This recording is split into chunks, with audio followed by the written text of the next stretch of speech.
Zoobox, is that you? What the fuck kind of name is that?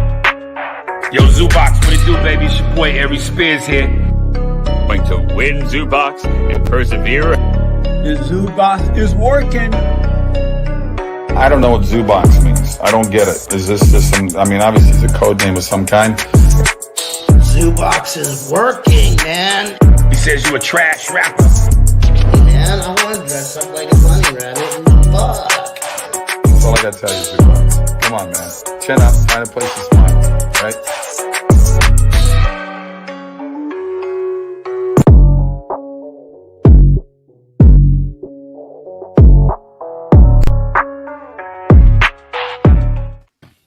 Hey, how's it going, everybody? Welcome to Goes to the Movies Live. I'm your host, Sean, and with me, as always, is my adopted son, Jeremy. How's it going, Jeremy? It's going all right. It's still wintry weather in my neck of the woods over here. So, just kind of surviving, staying warm, wearing some flannel, some good old Paul Sheldon flannel. The Paul Sheldon drip. I mean, can we talk about the drip? We're going to definitely talk about the drip later. That's right, everybody. Our movie of focus tonight is a big bastard of a movie, okay? We're talking about Misery. That's going to be a lot of fun. I'm looking forward to that. It was a good revisit, so I'm actually I'm looking forward to talking about it. But, you know, we got to get through the rest of the show first. We got so many things to talk about. We got news, we got trailers, we got nonsense. It's all coming together, Jeremy. It's all coming together. So, how you been, Jeremy? So it's been 2 weeks since we've seen each other. Now, I got a question for you. Did you have just a mustache last time we talked, or is this a special mustache for this episode? It's probably looking slightly more defined here than the last episode, but I've always had a mustache at least since like 2021. Okay. So are you a mustache only guy? I mean, because you actually can pull it off. Most people can't. That's a compliment. No, right. That's right. not. It's not even a backhanded compliment. That's a real compliment. Thank you. You're welcome. Thank you, Sean. No, it was never. It was kind of, you know, I originally just started kind of rocking with it for a Halloween costume, and then since then I have just kind of openly embraced the whole kind The of mustache stash lifestyle. look. Yeah. Although I keep a little hair, a little twig, just like right here underneath my lips. But I don't know. I just You got to throw people off the creeper scent. You know, they'd be like, "Listen, Right. I'm not a creeper. I don't just have a mustache." I've Stop. I've never liked the whole like porn director stigma that gets attached to mustaches. It's just Which it very should very be- misunderstood. It's it's a misunderstood creature, the mustache.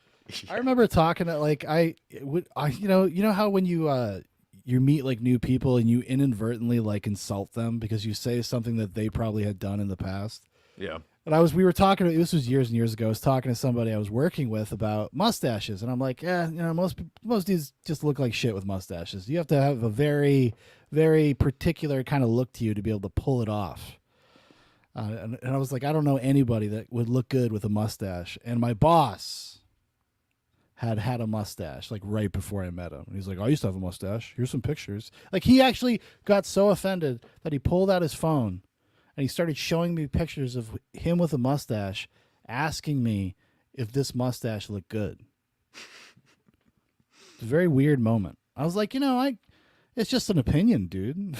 Yeah. Like, more power to you. Keep your mustache, please. But you're in those rarefied ranks, Jeremy. Hey, I mean, I appreciate it. You know. Listen, everybody knows I'm not. You know, I'm married. I have kids. I'm not trying to have sex with Jeremy. I'm just saying. I think he pulls off the mustache. Anyways, so before we get started, I'll probably say this a few times as we go through the night. We have already picked next week's movie. I'm just gonna say it now, just in case anybody doesn't make it to the end of the show. I figured this would be a good place to drop it here, drop it in the beginning. So we're gonna be talking about something very exciting. Everybody's gonna be super excited about this. We are actually even gonna bring in a ringer. We're gonna bring in Dan Prophet, aka the NECA King, to come talk to us about the Ninja Turtles. Oh, wait a second, guys. That's a joke. The Ninja Turtles. We're going to be talking about the 1990 Ninja Turtles film. We'll probably be talking about that original trilogy. Yeah, that's right. We can refer to it as the OG Turtles trilogy, because that's what it is. The OG Sam Rockwell performance too of a lifetime. Yeah. And it definitely does kind of even follow the same patterns of most trilogies, right? Right. You have your Call to Adventure, the first one, kind of establishes the world and all the characters. Something perilous happens. They come into their own in some sort of way. The second one, while it is a sillier movie, the subject matter is much darker. I'm just saying. And by the third one, we've kind of just lost our minds. We're like, well, wouldn't it be wacky? Anyways, I'm looking forward to revisiting those. I haven't seen those. I've seen the 1991 a bunch of times in the past few years, but like 2 and 3, it's been a minute. I'm actually going to have to find copies of them. I only own the first one. Right. We'll save any more comments for the review itself. Yes, but I will say I do agree on one hand about the darkness, especially of the second one in terms of how bad I really did feel for Shredder in that film and the invention of Tokar and Razor. That was traumatizing. It brings a tear to everybody's eyes. I mean, we're innocent animals. Yeah. We got Trembling over in the chat and Prophet. Prophet says, yes. Trembling says, oh yeah, fuckface, my mustache never didn't smell like pussy. I was going to hit the stinger. I didn't have it ready. Oh, it looped. See, that's how unprepared I was. I didn't hit the right buttons. So we're off to a great start. But yeah, I don't know. I've been doing pretty good myself, just kind of getting through. Unfortunately, I think my family is coming down with another round of some sort of sickness that's going around. We just got over one, and then I'll tell you, people are just gross. They're just gross little worms, little bug people. Always getting my family sick, but so we're hoping to stave off that. I'm actually even drinking tea just in case. Just in case, got to keep it all going. Keep it refreshed. Keep it juiced. Yeah. Yep. But yeah. So I don't know. What have you been doing? You been watching any movies, Jeremy? I watched a bunch of movies since the last time we talked. I've been so I'm on a goes to the movies podcast, and I've not been watching much in the way of film lately. I should be. I did, however, though earlier leave a screening of a film called The Sweet East that's playing at only one theater right down in DC. Okay. And it is, let me just make sure I have all my credentials right, but it is coming out of the NYC scene, sort of in... So is it like a student film or like just a super indie? It's more on the indie side for sure. I'm the biggest draw for me was that whole NYC scene, but it stars Simon Rex, everybody's favorite Simon Rex, Talia Ryder, Peter Vack, Betsy Brown, and a lot of those other character actors from that NYC Dime Square sort of scene. It was an okay little romp. I got to give it some more thought to let it kind of sink in and everything. Now, do you know some of the people involved in making this? Everybody's like a degree away, so like I know okay. people who know these people, basically. So the Sweet East here is a picturesque journey through the cities and woods of eastern seaboard of the U.S. undertaken by Lillian, a high school senior from South Carolina. Shout out to me. She gets her first glimpse of the wider world on a class trip to Washington, D.C. Okay, so it's like a coming of age, but with a little edge to it. A little bit of edge comes to us from Sean Price Williams, who worked closely with like the Safdie brothers and a bunch of those guys. Yeah. That's okay. That's probably why his name sounds familiar. Yeah. Okay, cool. And does it have a release date? No official release date that I saw. I think it's coming out very soon, but for now, it's just been kind of circulating in like independent theaters here and there. So and it looks like it's somewhat of a micro budget film. Would that be a fair assessment of it? Fair assessment, and I kudos where it's given. Shot on film, old school quality. You can definitely see a lot of the filmic influences on it. But it definitely kind of gets lost in a lot of I don't know what kind of dialogue. The kinds. Is it a mumblecore movie, Jeremy? A little bit of that movie. Okay. Yeah. All right, so this pulling from what's his name? What's that guy? Didn't we just talk about this like last time? We're like The Duplass brothers, or well, the Duplass brothers are definitely in the same territory. What the fuck's his name? I always forget this dude's name. It's just one director, right? Yeah, he's in Your Next. Swanberg. Yes, Joe Swanberg. Joe Swanberg. Joe Swanberg. Yeah. There we go. I think literally the same thing happened to me last time I tried to remember his name. Yeah. But okay, cool. Well, that's interesting. That'll be something to look out for sure. Right. Yeah. What have you been watching or catching these days? I guess it's been a couple of hot weeks. Well, actually, just like you, I have not really been watching that many movies, but I watched a couple. I watched a few, which is not. It's just for me personally, it's not a lot. Like normally, I'm like almost a movie every day person, almost every day. I'll find like 90 minutes or whatever to watch a movie. I've watched 12 movies this year. Okay. Something crazy like that. But I revisited Thanksgiving, Eli Roth's Thanksgiving. I still feel exactly the same way I felt the first time I saw it. Although maybe I enjoyed it slightly more because I was more paying attention to the references and stuff.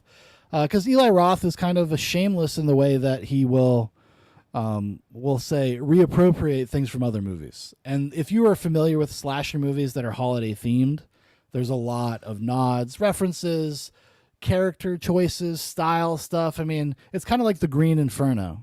Have you ever seen the Green Inferno? Which is like every single Italian cannibal movie like shoved into one movie. Mm-hmm. But with Eli Roth's very cynical sense of humor. Like he does not write characters that you like.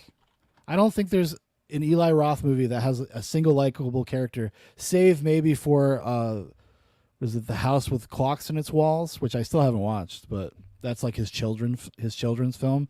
Him ripping off Amblin movies. Yeah. So I got to see that just to be a completionist, but and that's the one I always recommend to everybody. Like if you're not quite satisfied with a lot of the works of Eli Roth, definitely check that one out because it is a different sort of Eli Roth movie where he actually restrains himself quite heavily, actually, and working with a bigger budget too, to some extent. But yeah, I think he was trying to flex and see what he could do. It's kind of like why he chose to do the Borderlands movie, which has no release date, shot like 3 years ago. The guy who directed the last Terminator movie came in and basically finished the movie for Eli Roth.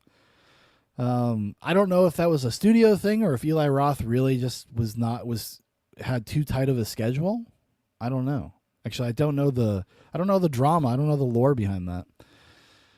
I watched Argyle.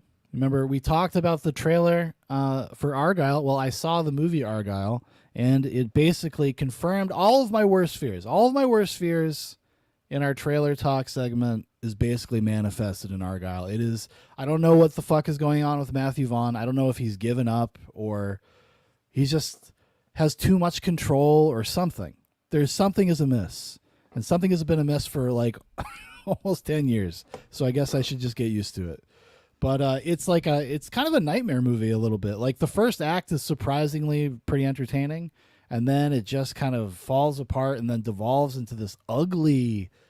I don't know why we can't just go shoot exteriors outside anymore. Why can't we do this anymore? It is clearly like on a green screen or in the volume or something. I mean, for everything. I don't think that there's a single shot of this movie that was actually shot outdoors. I'm pretty sure everything was done on a soundstage.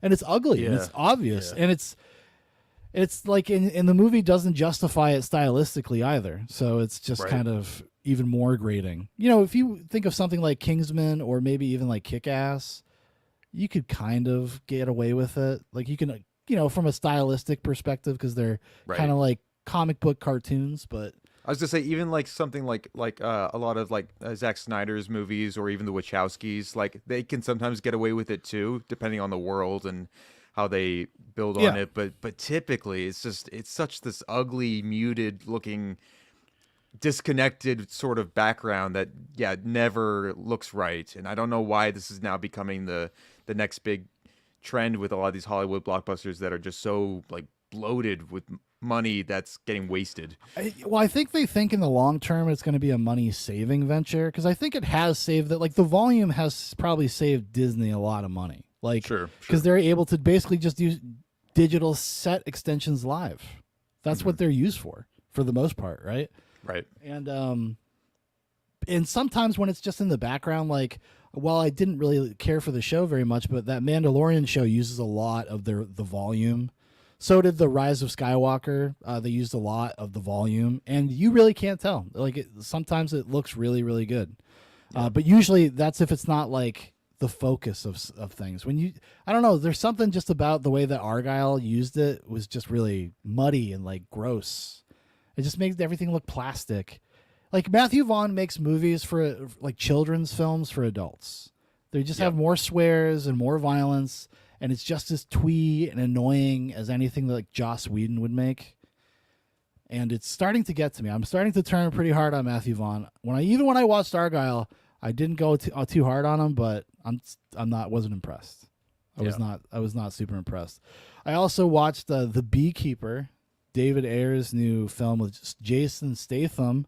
Little dad core cinema. I had to slide some of that in there. I was hoping for it to be pleasantly surprised, and I kind of wasn't. It's a very entertaining movie, but I could not, like, in good conscience, like, tell you to watch it, because it's not a good movie, and it's not even a good Jason Statham movie. But if you're a fan of kind of bad movies, or you're just a movie fan in general, you may want to watch it just for like the education you're going to get from it. And how befuddling it is to see a pretty seasoned director like David Ayer basically make a Redbox movie, like a Redbox action movie, and not even do it very well. Like, I've seen better movies I've seen better direct to streaming action movies. And I'm not talking about like the $100 million Chris Hemsworth Extraction movies. I'm talking about like the stuff that they're just shoving on streaming sites so that they have content. I've seen better ones on there. I was gonna say, are Jeremy Irons and Minnie Driver just like in debt my right God. now, or Dude, it was so crazy. I was like watching the movie and I'm like, did they fucking signed up for this script? Like, what is going on? I mean, maybe David Ayer is just really good in a room, like really good at pitching to actors, because when you're making these kinds of movies, you do kind of want to populate them with good character actors, etc., because you need all the help you can get, because that script is not going to do anything for you. So you need all the help you can get in terms of getting people to buy into your story and your movie. right? So maybe that's what it is. I don't know. And it's one of those like classical tales about like, because David Ayer, he's one of these directors who does have like a very classic, cool kind of underdog story, how he kind of like rose up to fame. Yeah, it's especially like with white. Training Day. It's a white cholo in L.A. Yeah.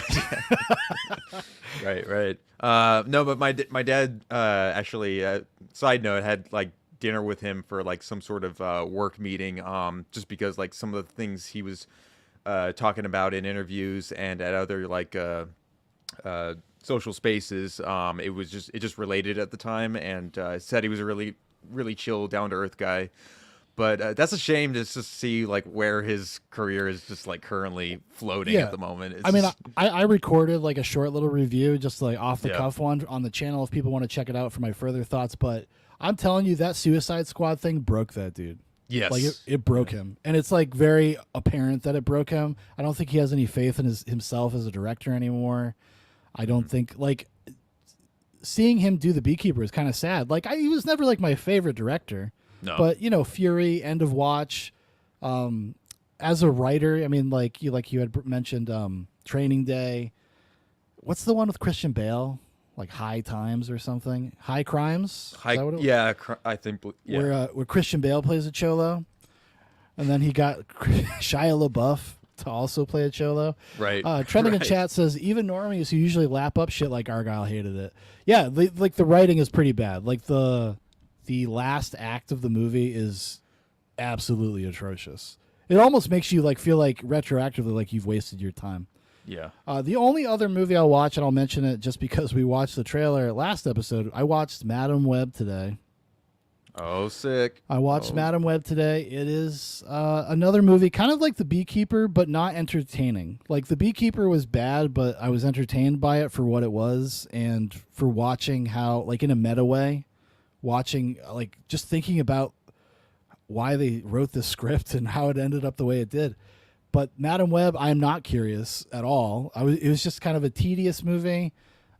It's another origin story, so nobody's even in a fucking costume the entire movie, which makes I'd have to get into it. I don't want to talk about it. I don't want to talk about it enough to explain myself. But it's just not good. It's just a tedious movie. It's exactly what you expect it to be. It feels like something out of like from 2004, Right. like Daredevil eras, and the costumes are bad. There's like a big reveal at the end. Now, if you guys don't know, spoiler alert, Madam Web is a blind character. Now, you've probably seen the trailers for Madam Web. Of course you have, because you watched it with us. She is not blind in that trailer. Well, she goes blind by the end of the movie, and she is like in a wheelchair. And she's just wearing the same clothes she was wearing for the entire movie, like the red jacket and just these glasses. Like she's fucking Professor X.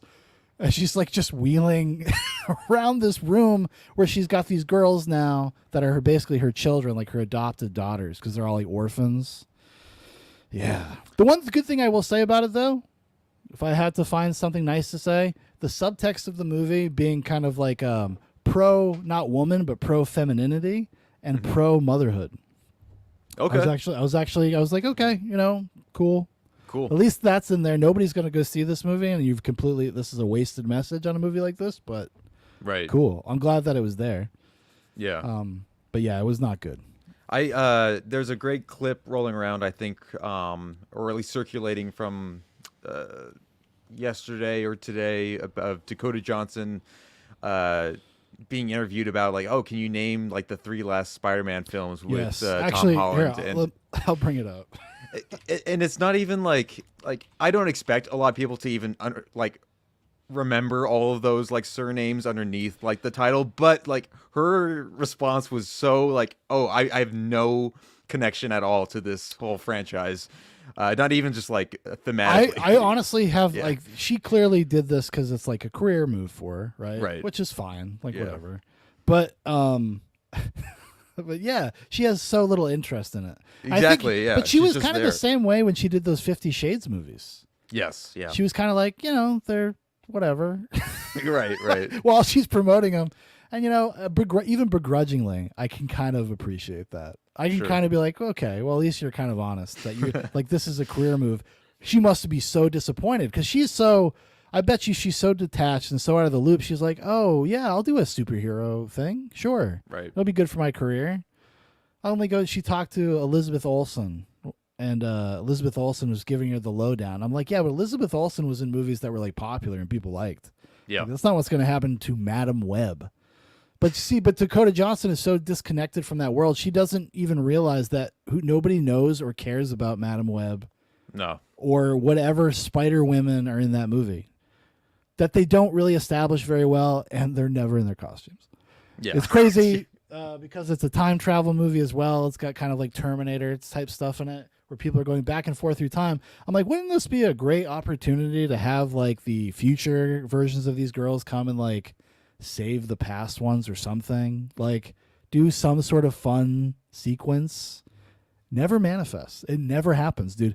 It does that thing in these, and it's the death knell for movies like this where they literally just stop the movie and they're like, let's hang out in the woods for 20 minutes and talk about the plot. I was like, whoa. Exposition dump. Yeah. Drumming says, I heard that Dakota Johnson signed up for that movie thinking it was going to be an MCU and fired her agent when she found out it wasn't. That would make a lot of sense. You can tell in promotional stuff that she doesn't want to be involved.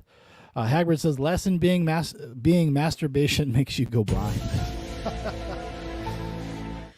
Yeah, that's right. That's what happened to Madam Web. There's too much coom. All right, let's see what our queen. Dakota. Yeah. Let's see what Dakota's up to. But that wouldn't surprise me though, and I think the reason why they told her that is because they thought they were going to take Spider-Man back. Right. There was a whole thing that happened, like there was a whole period of time where Morbius, Madam Web, the upcoming one is the Kraven the Hunter, because these are all Spider-Man villains, but they have no fucking Spider-Man. But they were also in Venom. They were all tangentially supposed to be kind of in the MCU, kind of. And I'm sure when they were like trying to get people in the movie, they may have just told them that, yeah, it's in the MCU.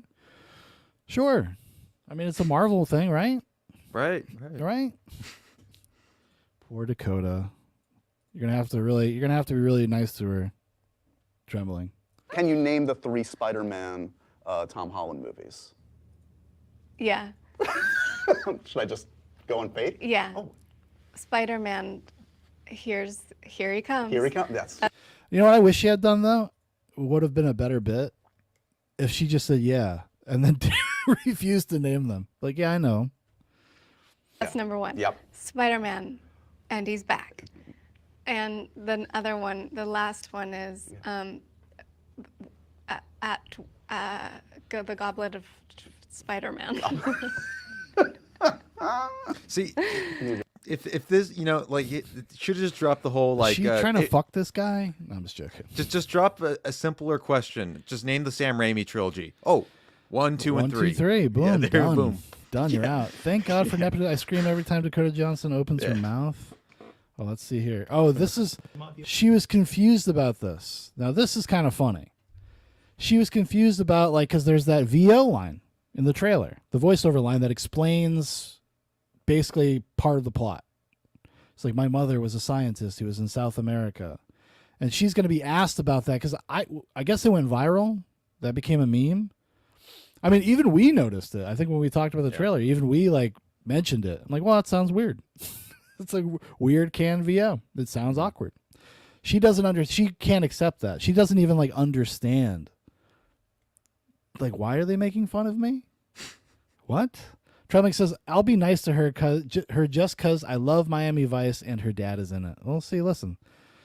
Nepotism can work in all different kinds of ways. Hey, before you play, did anybody catch that red carpet? I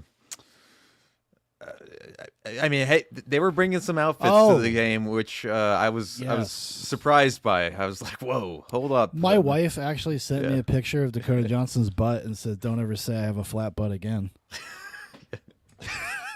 Oh, listen, come on. They look nice. Yeah. They look nice. They're wearing those flesh-colored bikinis or whatever. Yeah, Who doesn't love those? I had to do a couple zoom ins, like, okay, just to be sure.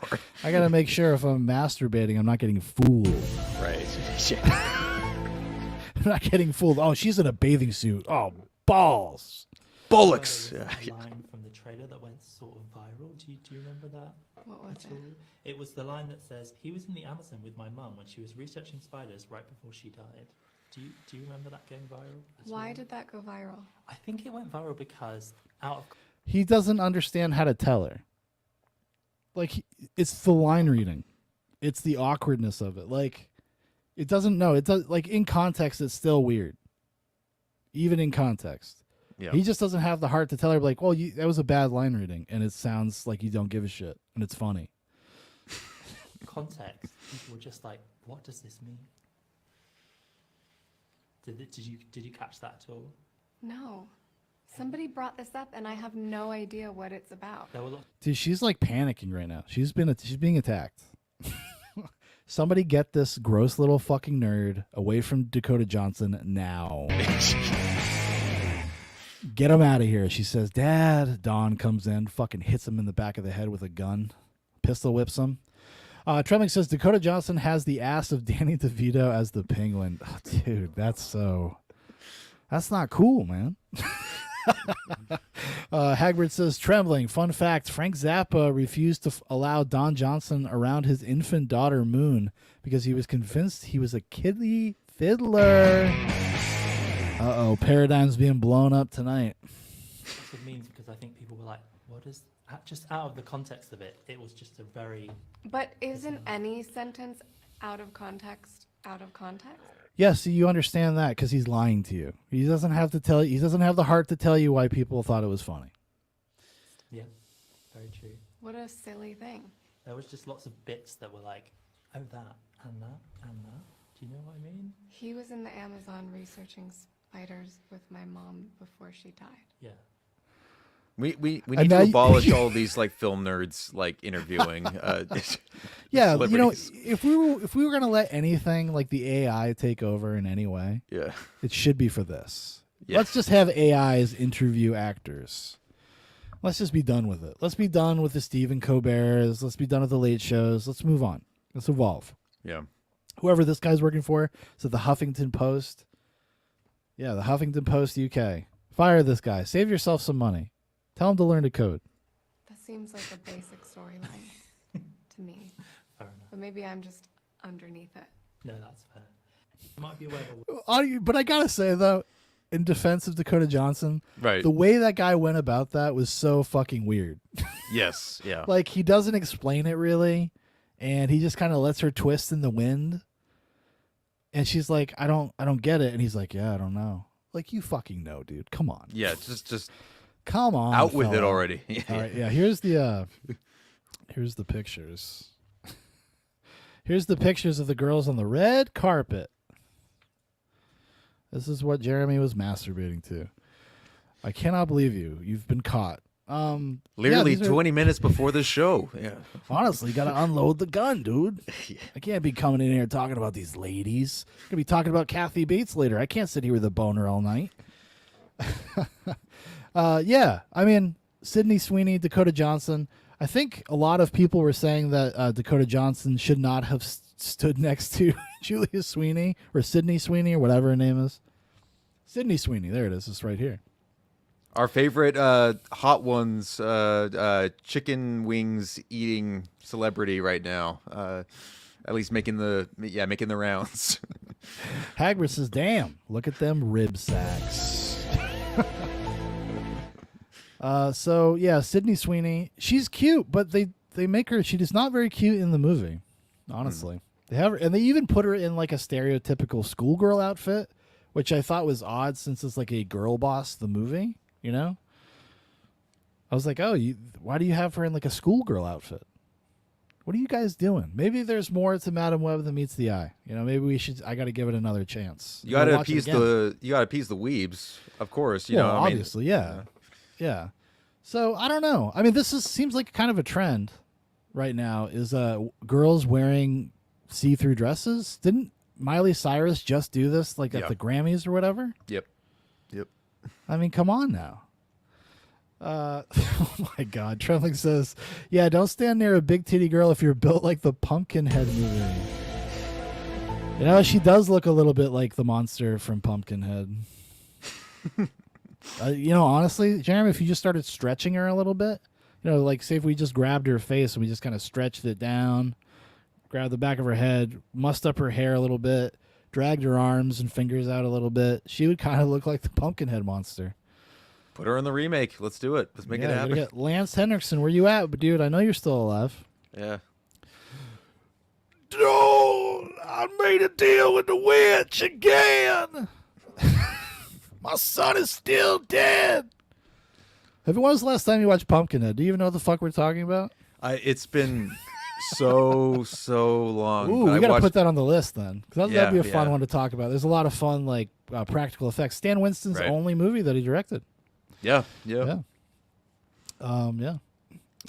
So I guess that concludes the what we were watching segment of the show.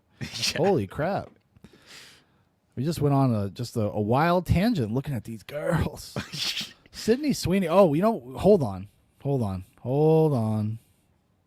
We almost fucked up, Jeremy. Dakota Johnson in this dress, Jeremy, 1 out of 10. Oh, yeah, I knew you were going to pull one of these. Well, I was going to wait for Kathy Bates, so be prepared. Right. I didn't know we were going to be looking at sexy lady pictures. And I'm mostly, because again, I'm not like the most informed on like other things that Dakota Johnson has been in outside of like these other things. I'm going to give her... What are you ranking? Are you ranking her butt or are you ranking her filmography? Right. Everything. Yeah. No, I'll say 8.5. 8.5. I'd give Dakota Johnson a solid, I'd give her a solid 7. I know Trembling is going to be very upset. I'd give her a solid 7. I don't think she's nearly as ugly, I guess, as other people do. Because she looks like a woman. Like, she looks like a woman. Like, there's Sydney an elegance. Sweeney looks like a little girl. Yeah. Except for the giant breasticles. Okay? I'll do Sydney first. Sydney's getting a solid 9, though. Let's be real. Let's be real. Yeah. Okay? What do you think? What is Sydney? You gonna give her a 9? You gonna join in? I guess I'm part of this fold now. You know, You're just a coomer now. It's that youthful smile she has on Hot Ones. I can't resist. I can't resist. I mean, right here, I would say in this picture right here, I give her an 8. You know what she would give me? You know what she'd give me, Jeremy? An 11. She's like, it goes up to 11. You know. She's like, oh, what are you wearing? Is that a Suspiria shirt? I'm like, actually, yes, it is. You're welcome. Come on. Obviously, I'm a fan of women. I'm wearing a fucking Suspiria shirt. Right. Hey, Sydney, you a fan of the movie Misery? Yeah, let's talk about Misery for you want to come hang out with me? Let me see here. Trembling says she can be the witch. Give her a handful of silver dollars. Prophet says, I did Pumpkinhead as a bedtime story the other night. My kid is weird. Well, dude, that's like, we're very similar like that, Prophet, because my kid has probably not just been told the story, but he's probably watched. I'm pretty sure he watched that movie, actually. Prophet says, I want to play a game where Dakota Johnson has 2 NECA turtles in front of her and has to determine which one is the knockoff and why. If she fails, I beat her bloody, then make her fall in love with it. Trembling says, that chick is a 3 even if she fucks on the first date. Yikes. That's heinous, dude. That's too much. What are you talking about? What are you smoking, buddy? It's getting crazy out there. Yeah, it's getting crazy out there. These people, you're asking a lot from these women. Like, if you're like, you got to look better than Dakota Johnson. I mean, Jesus Christ. Jesus Christ. Anyways, that's the end of the misogynoid segment of the podcast, and we'll be right back with the news.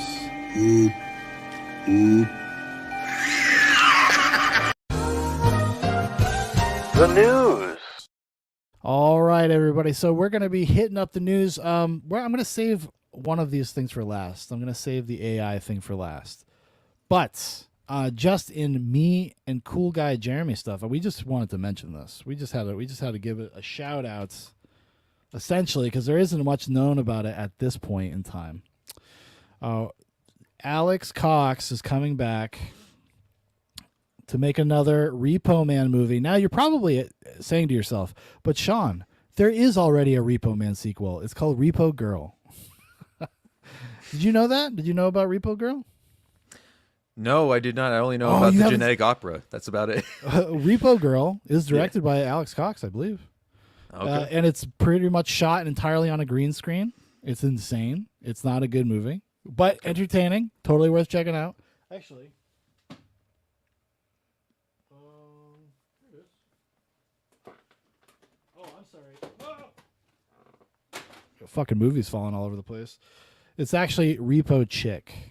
So that's probably why everybody was confused. Like, Repo Girl, I've never heard of that. I never saw this, but I could recognize the cover. Yeah, I just never got around to it. Yeah, Jacqueline Jonet, Miguel Sandoval, and Rosanna Arquette, an unlikely hero in a chaotic world.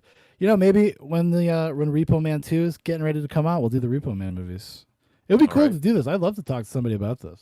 Absolutely. It was a very weird anomaly. I got it from HamiltonBooks.com, everybody, for like $5. Don't be sucked in by the boutiques all the time, Sometimes just go over to Hamilton.com, HamiltonBooks.com. Find a lot of good deals there. Hagbert says, yes, I do. He does remember the film. He says, Trembling says, now I just have to lean into the bit and be horrible to her. Ask her if she's ready for a challenge. In this movie, you'll be playing a pretty lady, Miss Johnson. Do you think you can pull it off?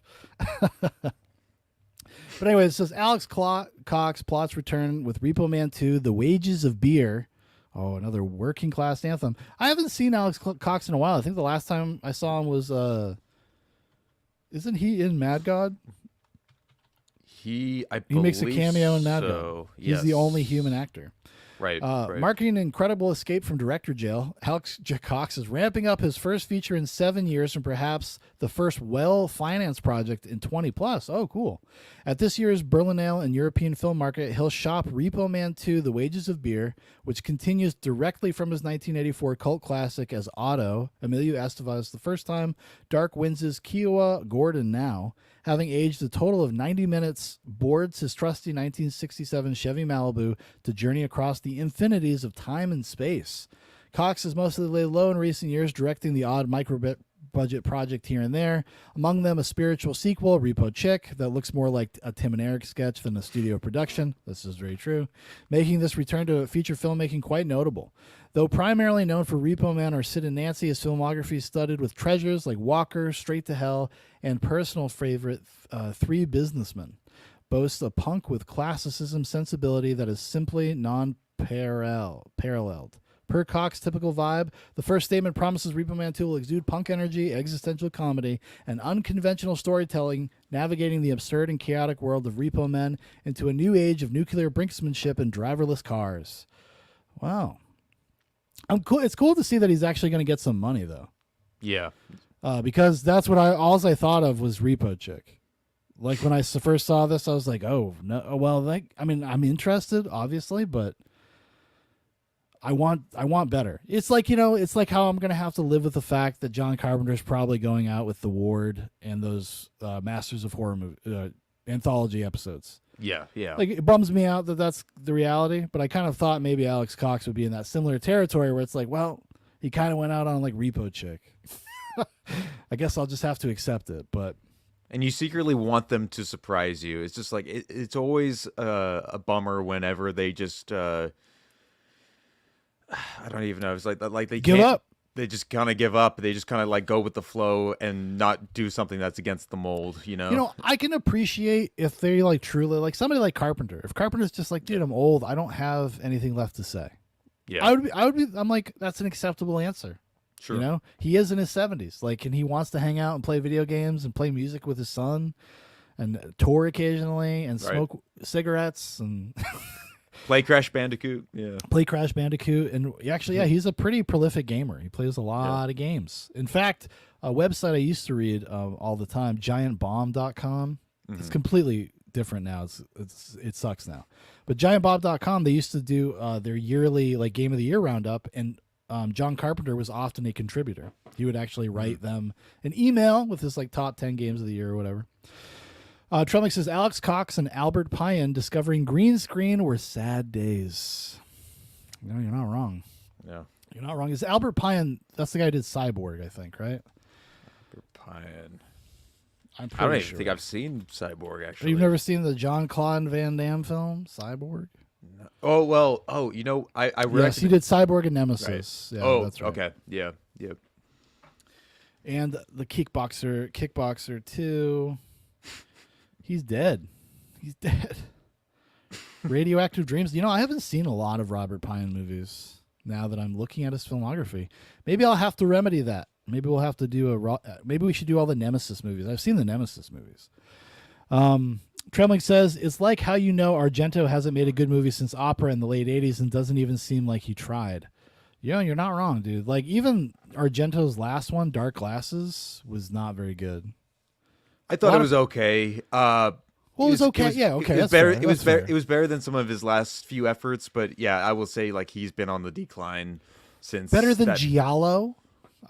Did you watch Giallo? Have you seen that? The one with Adrian Brody? Right. No, I saw that one. Yeah, too. Yeah. And that was also before he did like that Dracula movie with Dracula Rutger 3D Hauer. with Rutger Hauer. Yeah. Right. Yeah. Yes. Yeah. And Asia Argento in that, because he right. just loves like having people like his daughter like show her breasts. And I was watching, actually it was funny because I've mentioned this like every time, but I'm working on like a short Giallo film, a script for one. So I was watching tons of Giallo stuff, and after I watched Giallo, the Adrian Brody star vehicle, Argento Giallo movie, Dracula just came on. It just like auto played. It was like the next thing in the Tubi list. Pro tip on Tubi. It's got everything. And my wife came in and she's like, are you like watching a porn? Like, what is this? Like, because it's so low rent. It's so bad. And there's just random topless milkmaids all over the place in that movie. Right. Yeah. Listen, I'm cool with a little TNA. I say bring the breasts back. That's what I say. Right. But right. I do have to say, even I was like, this is a little much. This is a little much, Dario. Yeah. Every shot in his films is usually like if not a medium, it's a wide or just like full body. Like he never does close-ups really. He doesn't like perspective as much. It's so weird because of like how technically proficient so many of his movies are. Yeah. That's what's so like kind of crazy about it. It's like, it's not that they give up, you know, and I think like part of the thing, like Carpenter has this problem too, is like when he switched DPs, like he's working with Bill Cundy for like most of his career. Yeah. Yeah. And then I think it starts with They Live. Oh, he just passed away actually. I used to talk shit about him all the time and I felt bad because I didn't know he was dead. Hold on. I gotta look up his name. But anyways, Bill Cundy was so instrumental. Yes. In the look and the style of those early Carpenter movies. Like it did a lot of heavy lifting. Yeah. Yeah. In terms of the verisimilitude of the world and you buying into it and how he was able to take very little and make it look incredible. I mean, like something like Escape from New York, that's a very small budget movie. Mm-hmm. But that anamorphic look dude. to it gives it so much weight, you know? Yeah. Yeah. Let me see here. It's almost like an old homage to like Lawrence of Arabia, where like you look at the screen and it just goes like right across the theater screen. Yeah. Gary Kibb. That's Super right. wide. Gary Right. Kibb. He's the beginning of the end. He's the beginning of workman-like looking John Carpenter movies. Yeah. I want to say though he shot one that I thought was pretty okay. Oh, he shot They Live. That's right. Yeah, no, that's right. It starts with They Live. That's the first one. And then he did work on Big Trouble in Little China. I will say this. I do like that Carpenter's loyal to his people. Oh, yeah. You know what, dude? He worked second unit on Misery. Hey, okay. Yeah, there you okay. go. All right. It all connects. Yeah. It's like poetry. It rhymes. It Yeah. rhymes. Yeah. Cinematographer. So he passed away. What did he do? Where is it? Why did it do this to me, Jeremy? It keeps messing up. All right, yeah. Cinematographer, yeah, he all the way up to Ghost of Mars. He did Double Dragon, Village of the Damned, Escape from L.A., Vampires, Ghosts of Mars, CSI episodes. He did Body Bags, which is another like the Carpenter anthology. Underrated. Yeah. Well, Carpenter's great in that, and I really like the gas station sequence. That was my favorite. Dude, he did the cinematography for RoboCop 3. Wow. Also, he did Prince of Darkness too. Oh, so it starts with Prince of Darkness. That was my bad. Okay. Yeah. And Carpenter gave him his first shot too. That's the first movie he was the head DP on. He was second unit and everything else. So yeah, you got to hold on to your guys, old film directors. You got to hold on to them, okay? Yeah. They They may got your be back. responsible from a lot of stuff. Right. Let me see here. Trumlick says the crew of guys you have around you makes a big difference. Look at the Romero stuff when he didn't have his Pittsburgh guys with him, basically from the 90s onwards. Yeah, I would agree. Even when I liked some of those later Romero movies, like Bruiser and The Dark Half, Monkey Shines. Monkey Shines. Well, Monkey Shines, he might have still been working with the Pittsburgh crew. Oh yeah, that's right. Yeah, he would have in that one, but I could be wrong about that. But anyways, so we got more Skin, we got more TNA. This is just the Coomer episode, I guess. I mean, which makes sense because we're going to be talking about Kathy Bates pretty soon, and let me tell you what, she could get it. Yeah. So Rolling Stone has been. They put out this Kirsten Stewart.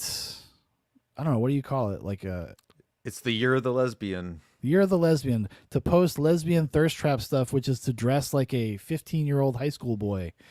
And look like one too. Like all she's missing is some pimples. You know? Well, I guess, we're going to have to do it. So I'm going to have to say right here, right now, I'm just going to do it right at the top. I'm going to say she gets like a 4. Okay? Trembling's probably over there furious right now. He's like, what are you talking about? That's a 10. I don't know. I'm not really a big Kirsten Stewart person. I don't think she's an awful actress if she's cast appropriately. I am interested to see basically what this is an advertisement for, is her lesbian revenge thriller. I will give it a go. I'm curious, at least. Yeah, an A24 joint. But there's been a lot of controversy surrounding this. Well, I think it's kind of artificial controversy. Like Rolling Stone has been doing this thing because they did this like a week ago. where they went after. Have you heard of the Dignify AI? Yes, I think I actually follow the Twitter handle where they kind of clean up a little bit on some of these Yeah. much more rude looking photographs. Yeah, provocative yeah. e-thought photos. They make them wholesome, right? They Right. give them children and clothes, essentially. So they started freaking out about that, and they were trying to act like it was kind of a bigger thing than it was, like, and not acknowledging that it's clearly a troll, and it's clearly like a meme in a certain respect. Like, I don't think there's people are doing that specifically so that Rolling Stone or whoever, any outlets will react. That's just what they do. Yeah. And I don't know what happened, man, but like 2014 forward, everybody just starts to feed the trolls. But they act like it's because now that's their business now. They don't have anything to talk about if they don't have like ideological enemies. So this came out, a lot of people were dunking on it essentially, and Rolling Stone made it like a big deal, saying how they stand behind Kirsten Stewart and they protect her, etc., etc. And people have been freaking out. It runs the gamut in terms of like the opinions about like the pictures, even just themselves. But what's your hot take, Jeremy? So I feel bad that I did not read the full article that you did send to me, but It's not. It's just an interview with her, and she's just a neurotic, Okay. self-centered, insufferable human being. Actually, Right. well, she said some creepy shit too. Actually, oh yes, I was gonna say, like, to your point, this whole thing about one day acquiring children. oh yeah, for her totally, dude. family. Yeah. Yes. Yeah, I'll bring that up in a little bit. But yeah, that was one of the quotes because, this is the new normal. Like this is how society is now. And, if you're a gay person, apparently the new trend is just to go buy kids. It's to buy children or pay a woman to have children for you, which you then take away from her. Yeah. It's a really great trend going on. They're following the Dave Rubin model, I guess, or whatever. Dave Rubin, he started a movement. Yeah. Okay? Yeah. He says, "Oh shit, Yeah. gay people, we can just pay women to have our babies and nobody will check anything. There's no requirements here. Holy shit, we could just farm babies, dude." Tremlick says that movie called Underwater would have been a decent movie if it didn't star her. I was thinking of Underwater when I thought of like, I don't hate her. Because I would agree that I wish it was somebody else in Underwater, but Underwater could have been cool, and also I kind of wish they didn't retroactively make it about Cthulhu, which I thought it wasn't filmed that way, and it's not really organically built in. It's just kind of like almost like fan service at the end of the movie, but it's kind of like, it reminded me a little bit of like Leviathan. Have you ever seen that with Peter Weller?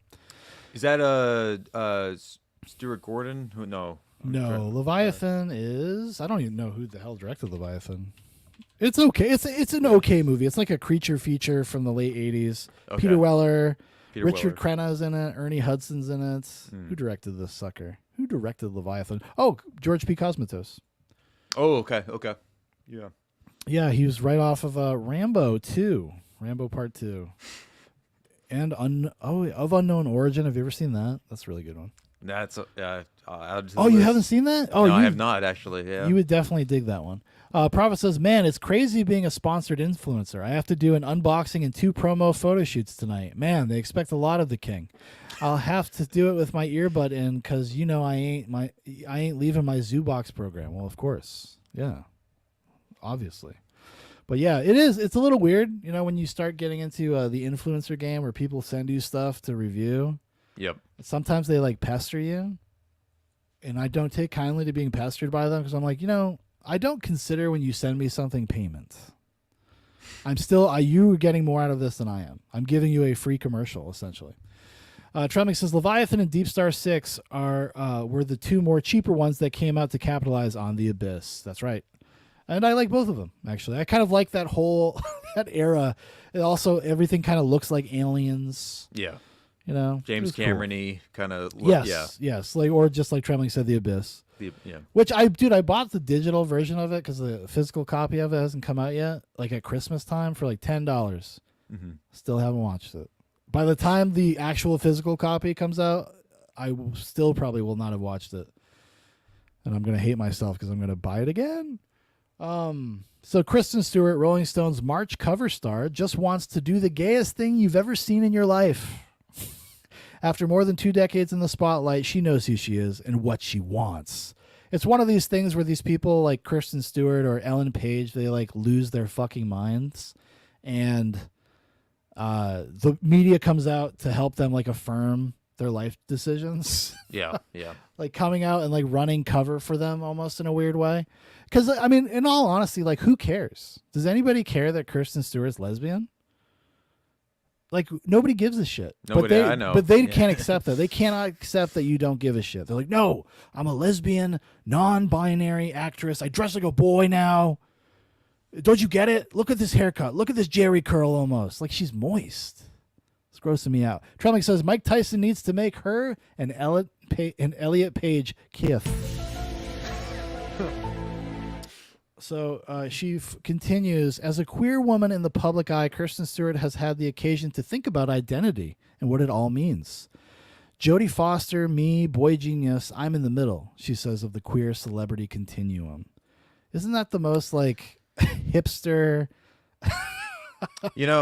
Speaking of not to derail too much, but speaking of boy genius, it's funny actually. Where I went to college, I knew, or at least I came across Lucy Dacus at a few parties before she got big, before she was reaching SNL fame with that whole crew and everything. But I've seen the humble origins of some of these celebrities and where it all starts. Where it all starts, and then the Hollywood machine gets to them, and they get molested. Yes, yeah. Okay.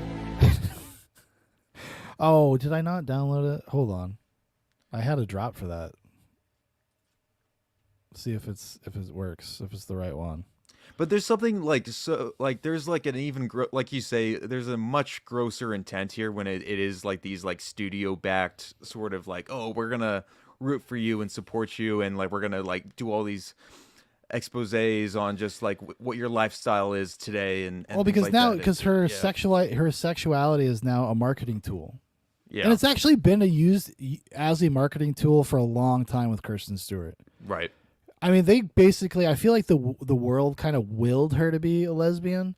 She kind of reminds me of like my boy Jeremy Fragrance. Now, if you don't know who Jeremy Fragrance is, he is a fragrance influencer on YouTube, and he's a psychopath. He's also on Instagram.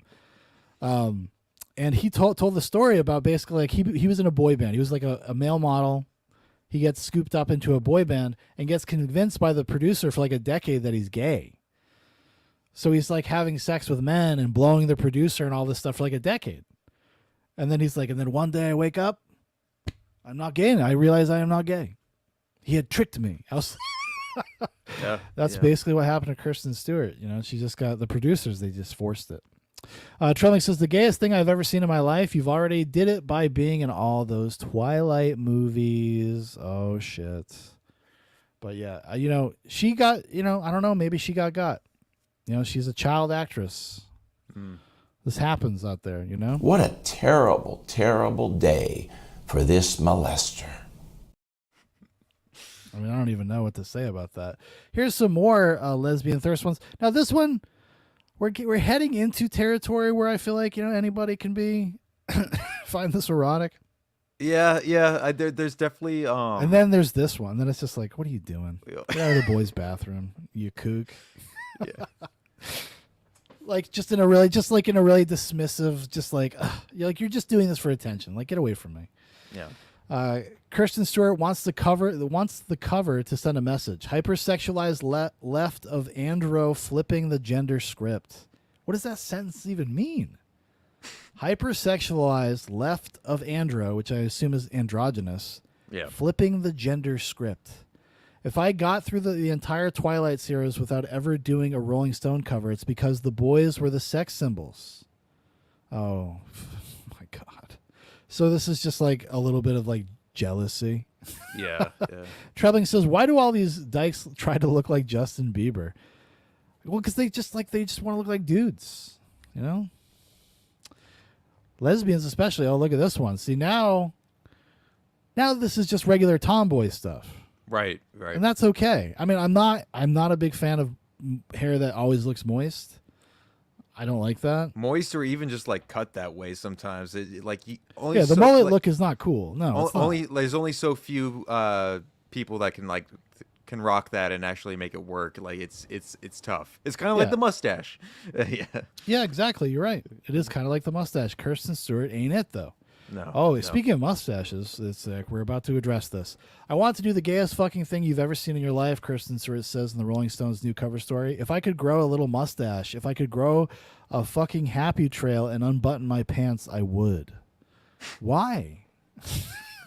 Like, to me, this doesn't read like a confident, brave activist, actress out there, like, telling the world how it is. This is what it's like this is the real thing. It just looks like a needy, insecure, like a deeply insecure person, probably suffering from all sorts of weird fucking psychological disorders, looking for attention and validation because they just want to be a lesbian. Like, why?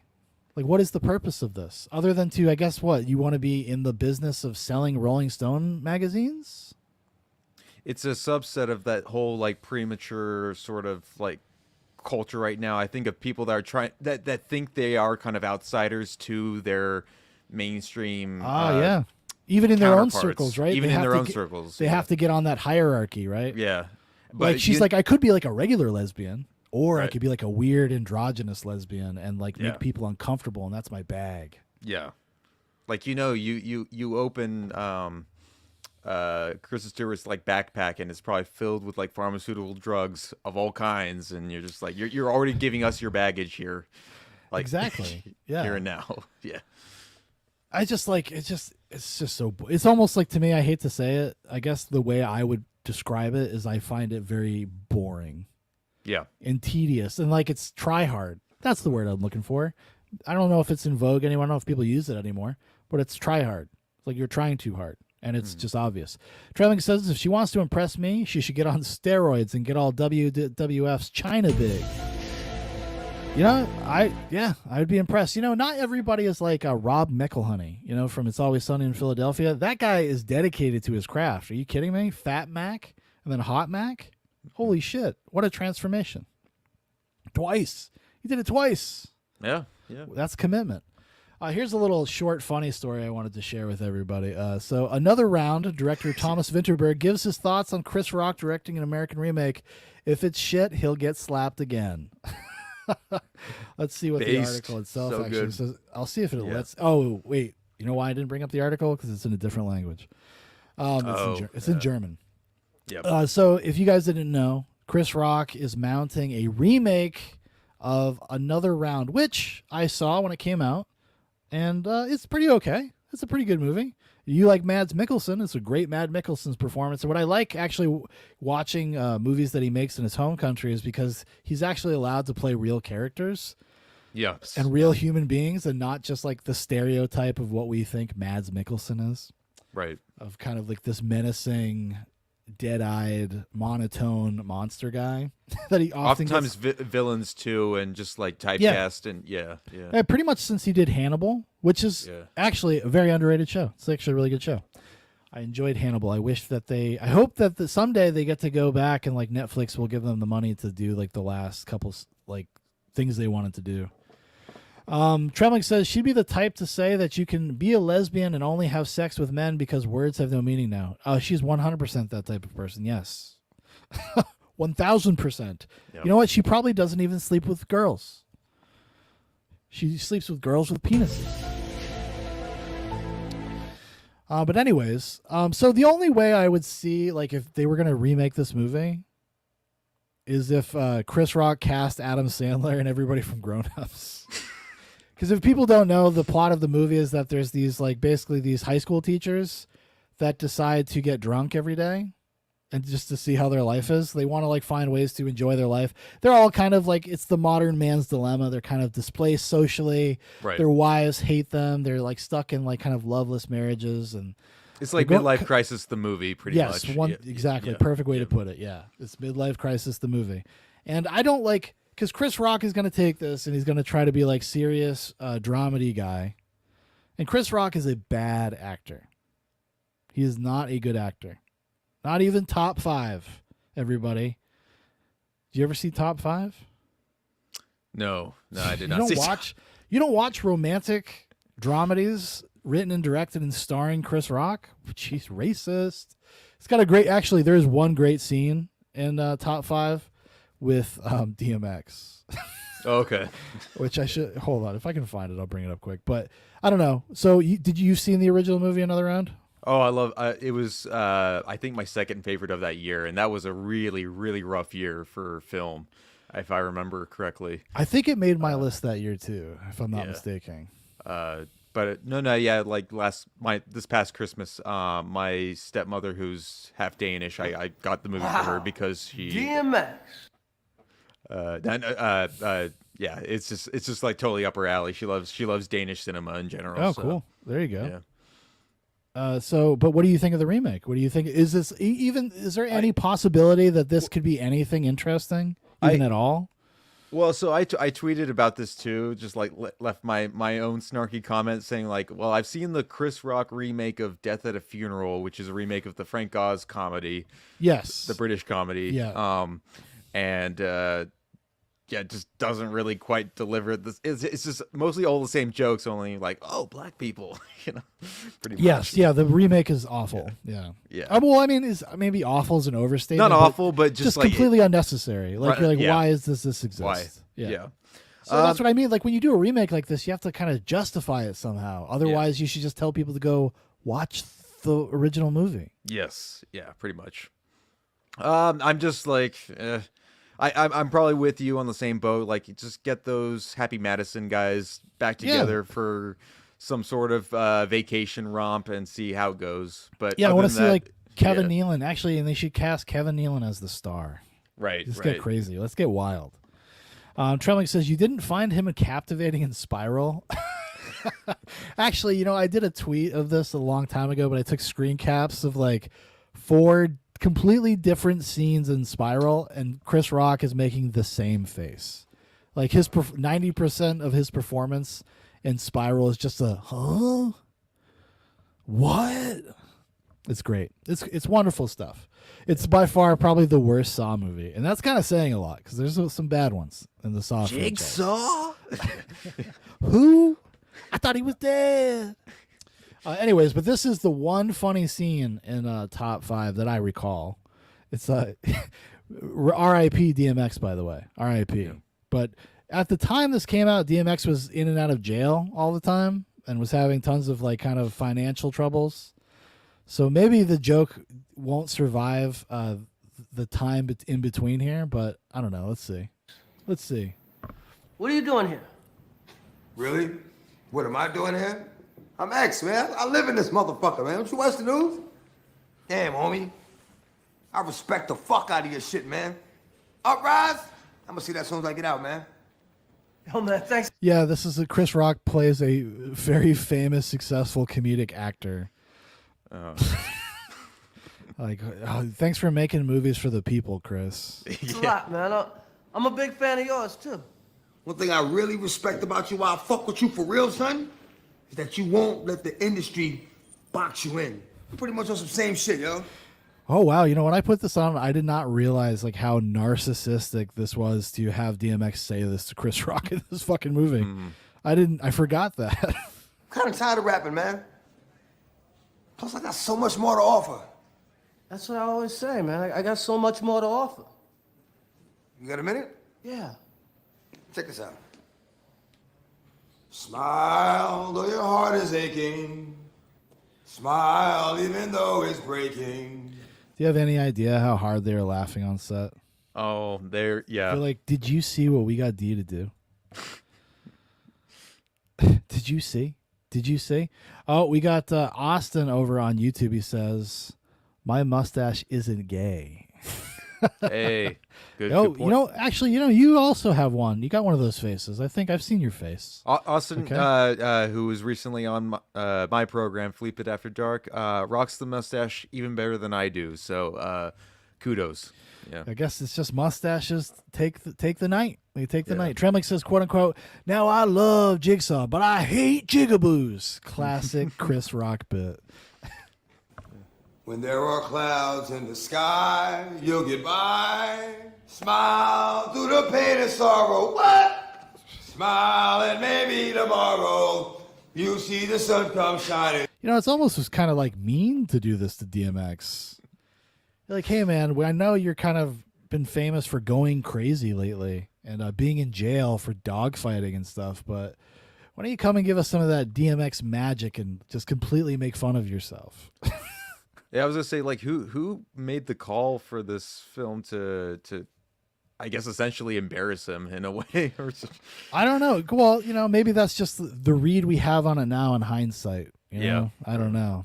But he's like, Chris Rock was like, oh, I need somebody to tell everybody how great I am.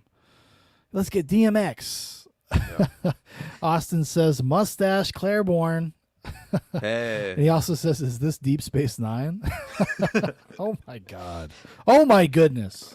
Is that Worf? Dude, for you, I'm expressing myself over here, nigga. Light up your face with gladness, hide every trace of sadness. And although a tear is ever so near, that's the time. You must keep on trying. Smile. What's the use of crying? You'll find that life is still worthwhile.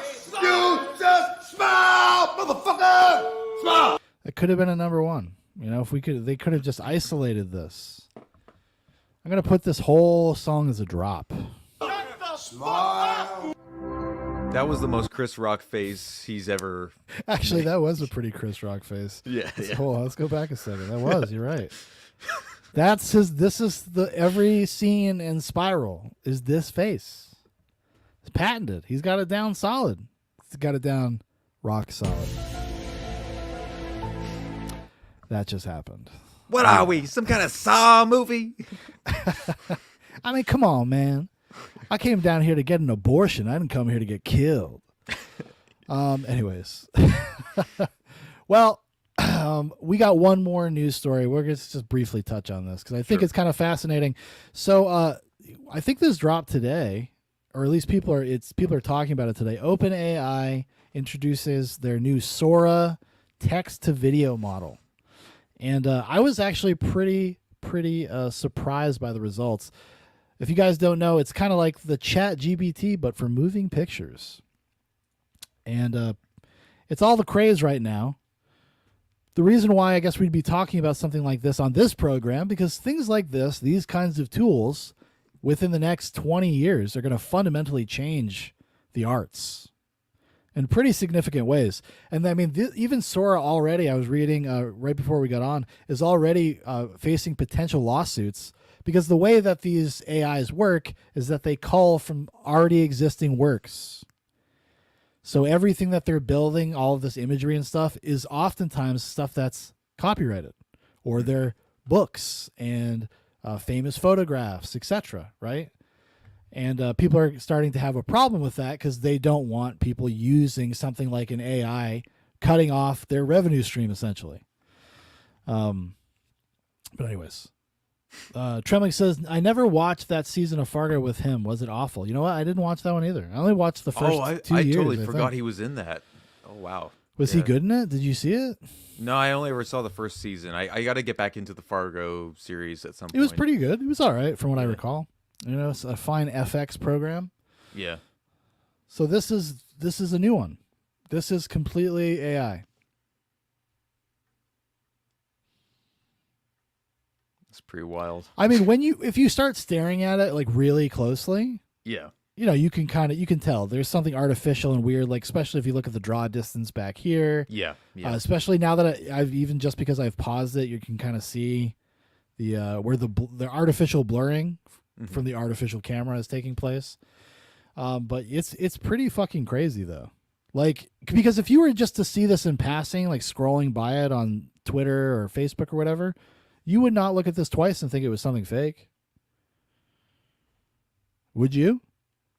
It would fool me a couple times. Unless, again, it is mostly just like the backgrounds, and then also just trying to get a sense of just. So this one is, what's the description here? This is an example of OpenAI's new text-to-video product, Prompt, historical footage of California during the gold rush. Which actually, if anything, is like a cool application for this kind of stuff. It is things like this. Actually, if you guys want to see kind of speaking of, we were talking about television shows, a good miniseries, check out Alex Garland's Devs. It actually, in a lot of ways, deals with a very similar subject to AI and its predictive capabilities and its ability to kind of recreate something out of data. Hagbert says, finally going to get Godzilla and Citizen Kane. You definitely are. It'll happen. Hagbert also says, Godzilla drops the snow globe and whispers, Mothra. That's nice. I like that.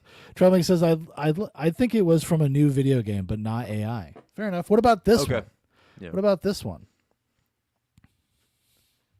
I mean, it's getting close. It's getting there. I think, once you start staring at it, and if somebody tells you, you can start to see it, but right. Holy shit, it's close.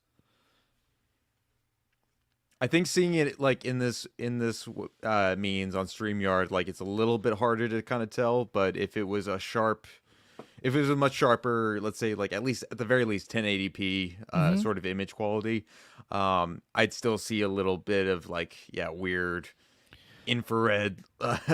Well, there's weird stuff like even if you look over here on the side, you see how like the buildings are like bowing up. It's almost like Inception.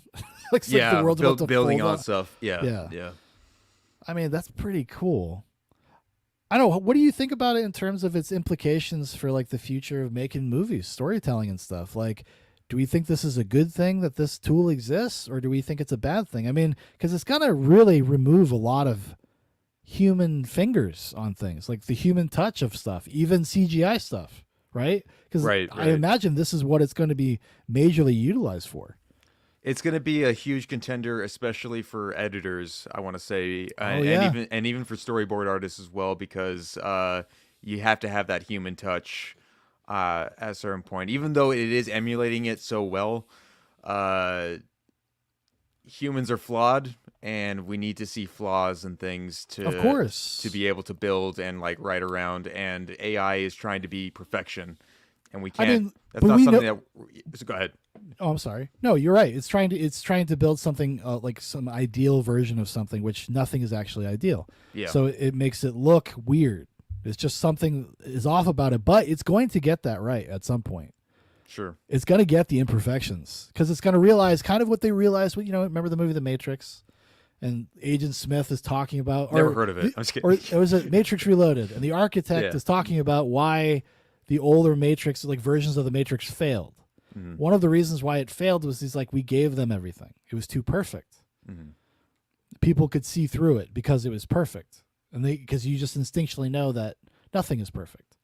But I do think though, like, I agree with you 100%. Like taking away the human element of art seems insane.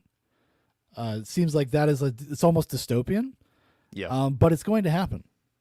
And this is kind of, going back to a few months ago, what all of the actors' strike and the writers' strike, part of what their deal was, it wasn't all just about residuals. Part of it was also about AI, whether you were an AI extra or you were an AI, or they could recreate your personality, like, getting actors to sign weird contracts about having rights to their likenesses, and also ChatGPT type stuff for scripts.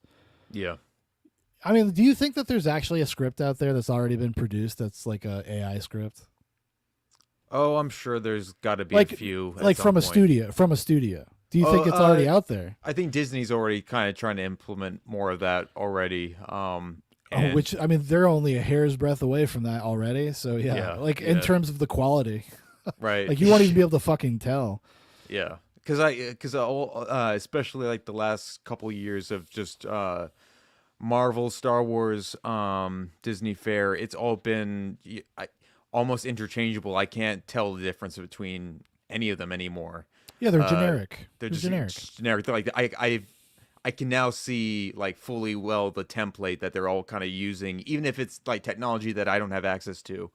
It's there front and center now. Mm-hmm. Like they're not hiding it. Now, do you think like yourself, like, because we think about yourself and think about some of the people I think about myself, like, is this something you would ever be interested in, like, tooling around with, like, to make something? On a basic level, sure. I'm not like I'm open to it, but I don't. But I would. At the end of the day, like depending on how I would use it, I would still trust like another person to or another group of people to actually use their set of skills, use their minds, what they visualize, what they want to like incorporate over the tech at the end of the day, because the tech is supposed to be a tool that we're supposed to have the most control over. But if it controls us over time, it loses its purpose. It's like this is an evolved version of the conversation that happened when CGI just started taking a foothold in the mid to late 90s. Right. Where people were just like, well, it's not only that it aesthetically looks bad, it's that like it's inhuman. Yes. And there's just something about it that just registers as wrong, and it is like and then it just innately is less entertaining. Mm-hmm. There's something about it just like breaks that. It's like it breaks the fourth wall, kind of. It's just like, look, this is actually fake. Remember, this is fake. Yeah. And it brings back that whole. I guess that phase died down a little bit, even though we're seeing different variations of it. But like the whole uncanny valley phase of things, I guess, where something looks off. That doesn't look right. You know. I mean, they still have not figured out how to get the eyes right. Yeah. In people, but dude, it's only a matter of time, and that's the thing that's like kind of bothering me the most is like how quickly this is escalating. Like a year ago, this wouldn't have be a thing, and now it is. Like what it's going to be like in 6 months, especially once people start using it and feeding the machine. Yeah, like feeding the algorithm. Trelling says they've already for years been using a script writing program that corrects you if you haven't included enough diversity, and that's not a joke. Yes, I did read about that, and I think, but it's like an algorithm that looks for keywords. It's like an advanced version of a word search type thing, and it wants to make sure that your character descriptions are in line with their DEI program, basically, essentially. Right. I think was it Film Threat, that Chris Gore outfit. Chris Gore, oh my God, your G4 documentary was awful. Yeah, Chris Gore I think runs that, but they were doing they had a bunch of kind of leaked to them from people that worked inside of Disney. I don't know if it came from that, but I did hear about that, Trevlin. But yeah, I don't know. I just thought it's just fascinating. It's just something to kind of keep our eyes on, I suppose. Here's another one. This one's a little bit more like looks fake. Yeah, just even in the movement doesn't. Yeah. But if I were just to glance at it though, I wouldn't have noticed. Sure. Like if I was scrolling by, because that's kind of what you're going to, because this is mostly going to be used for advertising. Right. And it already is. Like, dude, like I follow like a lot of random Facebook pages because I don't like use Facebook very much for communicating with my family or anything. Right. And have you noticed that like there's tons of like celebrity photos of real celebrities that really like made movies together and spent time together, of like fake candid photos from when they were like making these movies they were in together? Like I see ones of like Bruce Willis and like, Demi Moore. Like it's just weird. And they're clearly fake. Like they're at a glance not fake. Like if you were just scrolling by, you might not notice, but as soon as you like look at the picture, you're like, oh, that's not a real photo. They're given like this so weird de-aged glossy glow. I don't know how to fully describe it, but it doesn't look like we've been saying, like it's not natural, at all times. Yeah. But people share them and like them and comment on them as if they're real. Like people are not noticing. Like people are being incrementally trained to not notice when something is fake. Yes. Yeah. Like, dude, we're getting into some very weird dystopian territory. I'm telling you, like, this is what like Facebook, probably X, name your other platform, like even something like YouTube thumbnails. Yes. I've noticed all the thumbnails most of them are AI generated these days. Mm-hmm. And it is slowly but surely going to kind of drip feed us until this becomes normal. Yeah. And they're doing it on purpose because they want to sell stuff to us, especially in the case of like Facebook or Meta, whatever you want to call it. Right. They want to sell you their gear set, and they want you to in the metaverse. Apple's getting into that territory now with their headset, augmented reality stuff, so that you like trying to blur the lines with people. It's kind of weird. It's a little weird, Jeremy. That headset freaks me out because either one, the Meta one and the Apple one, because I'm just like, this is a way to actually execute that dystopian plan where it's like you will own nothing, you will have nothing, and you'll eat bugs and you'll be happy. Because it's going to be people that live in like studio shoeboxes. We're all going to be crammed into mega city type buildings and our little 8x8 cells. But we're going to be able to pop on our Apple Vision Pro when we get home, and we're on top of a mountain watching the newest Godzilla movie. Right. And we're not going to care, and we're going to jerk off. And it'll probably, well, at some point they're definitely going to have to develop something that jerks you off. I mean, if they want this to be successful, Jeremy, let's get real. You want me to spend $5,000 on a headset and it doesn't even jerk me off? I don't think so, pal. Gotta start Get at out the of here. basics. Get out of here, Tim Cook. You nut. Trembling says advertising and porn. Yes. Porn is definitely a thing. It's definitely a thing in there. They're always early adopters. You like even a few years ago when VR was a thing, Right. they were out there trying to innovate, you know? Innovate for those Coomers. You got to keep those Coomers happy. You got to keep them coming back for more. Trembling also says people under 35 and over 45 don't recognize fake photos. Under 25, I should say, maybe. Yeah, maybe, dude. I think Sometimes, people. yeah. It's scary out there, man. My wife and I were talking about this the other day. We're like, when you go on social media, especially if you go to Facebook Marketplace, you can watch the literacy rates dive in real time. Over the past like 5 years, you can just watch people's like grammar and ability to communicate and write coherent sentences just go into the fucking toilet. And that's another thing that was incrementally done to human beings. It starts with like messenger apps and texts and blah, blah, blah. So people stopped writing incomplete sentences and complete thoughts. Yeah. And now nobody knows how to anymore. It's fucking crazy. Yeah. Myself included. I'm probably a victim of it too. I mean, write no. fragmented sentences all the time. Like for the viewers and those watching, I mean, you and I are texting back and forth as we set up these shows too. You know, of course, we're abbreviating things and you know, speaking in somewhat similar terms just to get a message across. But even then, yeah, like we're all kind of victims to it in some degree. Well, it's just because it becomes your main like way to communicate. Yeah. Is we communicate mostly through messenger apps and social media.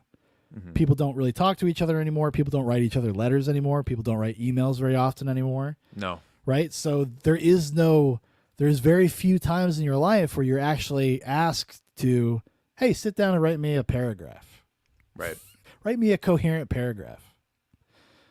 When you start thinking about it, you're like, oh, this is really gross.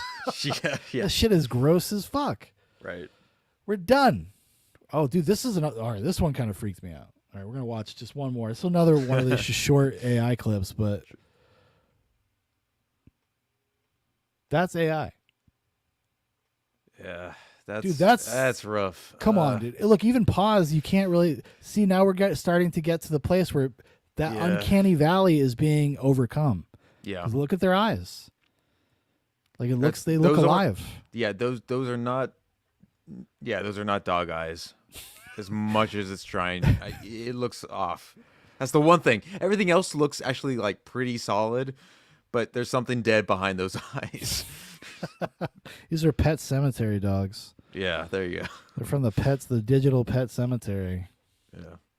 Don't go to that website. Don't go to that website, boy. Anyways, that's just freaking me out lately. Right. And I just think the implications for making movies and stuff is it's exciting, but also at the same time, like I said, it's kind of just, all you can see is like kind of the dystopian angle, like how it's going to be misused, abused. I mean, especially since like the way that like kind of movie studios operate these days, where they're just kind of swing for the fences with these big budget productions and stuff. Well, what if they could do it at 1/10 of the cost? What if they only have to hire the actors and like 10 other people? Right. You know what I mean? Everything's done in the volume, and then everything else is created in an AI computer. And I don't know. Dark times ahead. Dark times ahead. Yeah. Prophet says, eventually we will be back at Glyphs and choosing the head of the tribe by the size of his dick. Don't say I didn't warn you. This is true. I actually, because for so long, when you get married, like you just end up like the only person you really talk to, the only adult you talk to regularly is your spouse. So I was talking to my wife one time, And I was just like, examining the phenomenons of like how Gen Z is communicating. And it became popular at one time for people to like refer to girls as guh. That guh. You see that guh? That guh at the store? You see that? I was like, kind of blew my mind, but I kept hearing it all the time. I'm like, we're like devolving. Right. We're devolving back. We're going back. And I said a very similar thing to what Prophet wrote. I was like, we're literally communicating with fucking like emoji symbols and shit. Like that's what's going to happen. Yeah. If you're a kid, if you have autism and you're on the spectrum, you have problems with like being able to speak. They have like a speak and spell thing where you have like a bunch of buttons and it'll say like things like toilet. It's like common phrases and stuff like that that you can punch. Like we're going to get there at some point. Right. Well, yeah, even with like the emoji culture that's been cultivated over these last couple of decades too. I mean, it's the I hate to say it is the most universal language in terms of just like countries symbols that have access to the social media, because at least those images everybody can kind of communicate within those grounds if they don't know a specific language. And like you said, like it is really devolving into old school just baby talk again. We are kind of going backwards again, and I don't like it. Like, I have a snob that lives inside of me and he hates it. Right. You know what I say? You know what I say, Jeremy? Learn fucking English, everybody. Yeah. Those are all around fucking the English, world, mate. All around the world. Every single one of you is just fucking give in. Okay? Yeah. I know you all think that, China or whatever is going to be the next global superpower. And maybe this is true, but still, you should learn English so I don't have to learn anything else. So I can be lazy. I can be entitled. I can be like Kirsten Stewart. Right. All right. Well, I think that's going to do it for the news that we got pulled up. But how about we got one more thing to do before we talk about Misery, Rob Reiner, Stephen King's Misery. We got to talk about, this is big news, everybody. We're headed into some trailer talk.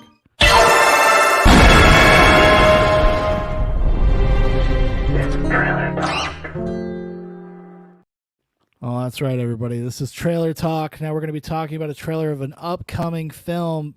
Jeremy pulled this one. And I was like, he sent over the article. I was like, oh, well, we're definitely doing that. So this is called Peter 5'8", theatrical trailer. I don't know if you guys have ever heard of somebody called Kevin Spacey. Kevin Spacey's looking to make a comeback, okay? He's an innocent man. He's cleared a lot of the board, a lot of the charges against him. He's either had these kids murdered or they had to drop the charges. I was gonna say, just like the amount of deaths over the years, like wow, this man is like he's relentless. Honestly, he keeps going. it literally is no shit. Like two of the cases, like the guys died Right. under like suspicious circumstances. And you're like, who do you know, Kevin Spacey? Holy shit, he's like part of the New York theater scene, gay Illuminati. What the hell? Prowse says, eventually we'll be back. Oh, no, I already read that. He said, the hot house plant of European civilization, language, and culture cannot be sustained by lessers. I didn't make the rules, he says. All right, we're going to check out this trailer. Official Peter 5'8" theatrical trailer. I'm looking to see our boy back in action.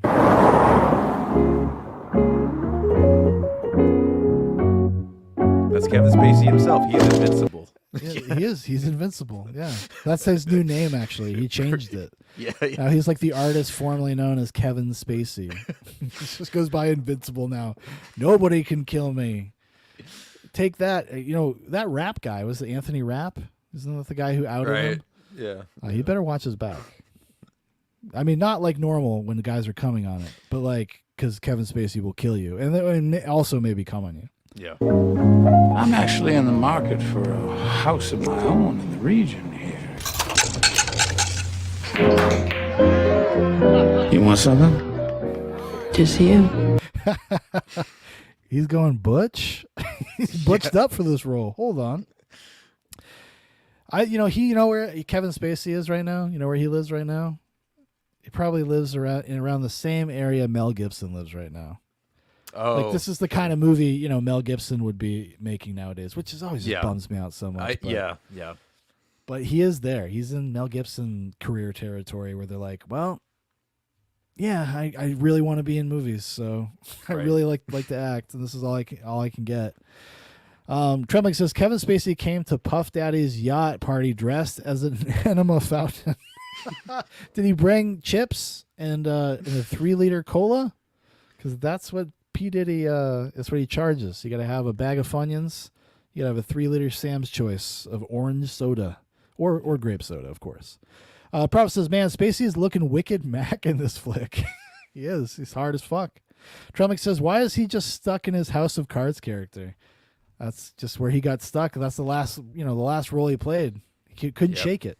That's why all those people are dead, Trembling, because he literally became Frank, whatever his name was. Right. Yeah. You know? Just you.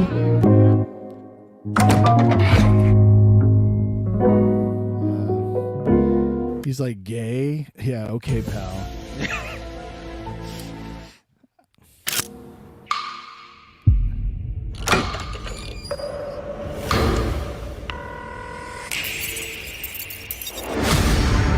I found her. She's here. Make it messy, Peter. Well, whoever made this is putting in, there's some real effort here. Right. Okay. It's a period piece too. I mean, did you see that cell phone? I mean, man, That was a flip phone. Yeah. Yeah. Like, for real.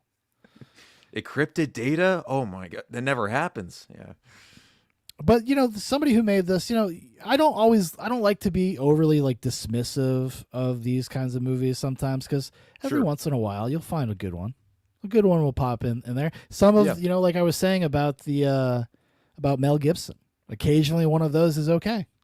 I was gonna say also, I mean, now he's seeing much more of a resurgence, I think. But Nick Cage, he was floating this for the longest time. Yeah, until he paid off his taxes. Yeah. Yeah. But yeah, he's no stranger to this too. So it's But but the cool thing about Cage though is Cage uses it as an opportunity to be wacky. Yeah. Like those movies, most of them are not good at all, but Nicolas Cage is very rarely ever phones it in. Oh, he's always like giving it like 110%. Like even I'm if trying the to movie's bad. Yeah, I'm trying to think of one of those like red box movies he did or whatever where he phones it in. He always does something wacky or weird or does an accent or Yeah. there's always something there. So he's kind of keeps his instrument pretty sharp, Because I watched his one of his newer movies, Dream Scenario. I think we talked about it briefly when we were talking about our favorite movies of the year. But he's really good in that movie, and it's like he did all these direct to streaming movies or direct to video movies where he's like honing in his ability to be weird but coherent. So when you get to Dream Scenario, it's almost like it all paid off. Even Renfield, I did not like the movie Renfield, but Nicolas Cage doing Bela Lugosi is fun to watch. Right. It is. Right. It just was. Trellick says, what is artistically more embarrassing, being the bad guy in a lesser Call of Duty game or this? Well, dude, you're saying that, though, but at the time, when Kevin Spacey was in Advanced Warfare, people thought that was fucking cool. People were kind of stoked for it. And actually, that's one of the better plots of any Call of Duty game. Yeah. Just saying. He broke his phone.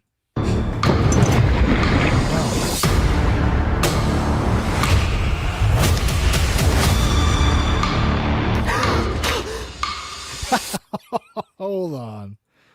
What did I just see? Imagine you come home and this is what you see. This is what those kids saw. That's what those guys saw. Yeah. They saw this. Him just waiting there. Yeah, one of the cast members, what's his name from Rent or whatever? Yeah, this is what he saw when he came home. Anthony Rapp, yeah. Anthony Rapp, yeah. And one of those, well, not Anthony Rapp, one of the dead guys, the guys that died under mysterious circumstances that were trying to say that he was a rapist or something. He was just like, and he's got two questions here. And one's a hard question and one's an easy question, but he makes you choose which one. Yeah. Okay. I'll call the police. Oh, I think we both know that involving the police isn't in your best interest, is it? Well, there's that sassiness we were looking for. Here's a little more Faye. Who is this? I wonder what it feels like. Do you feel like somebody like Kevin Spacey just appreciates it? He just appreciates that he can work again, or do you think he was a complete cunt to all these people? It's got to be like a mixture of all of that. I think. I don't know. He's always given off this kind of like sense of pride, I think, in just like the roles he takes on. Like he just like I don't know, like he just kind of feels entitled to these roles. Like he was Kaiser Sose at one point. Well, I've heard that he was a real prick. Like before the scandal dropped, like he was at the height of his prickness. Right. I remember John Barenthal kind of spilled the beans on it because John Barenthal was in was it Baby Driver? Yes. With Kevin Spacey, and he said he had an awful time with him. Right. And same thing, Joel Kinnaman, when he was in one of the seasons of House of Cards. Right. And he said that Kevin Spacey was really weird and off-putting. But they were given the green light to do that though, because this, all the allegations had come out, and obviously if they had worked with Kevin Spacey every like morning show they did to promote whatever they were on, they were asked about Kevin Spacey, and they were pretty candid about it. Right. Yeah. Signal Intrusion over on YouTube says he's a scat man. He does look like a little bit of a scat man. Yeah. He's sitting there. Bop, bop, bop, bop, bop. Calling the police isn't in your best interest, is it? That was Rebecca De Mornay. No, that's Rebecca. Yeah, that's Rebecca De Mornay. I didn't even catch Trembling says, I like Great Value Lady Gaga.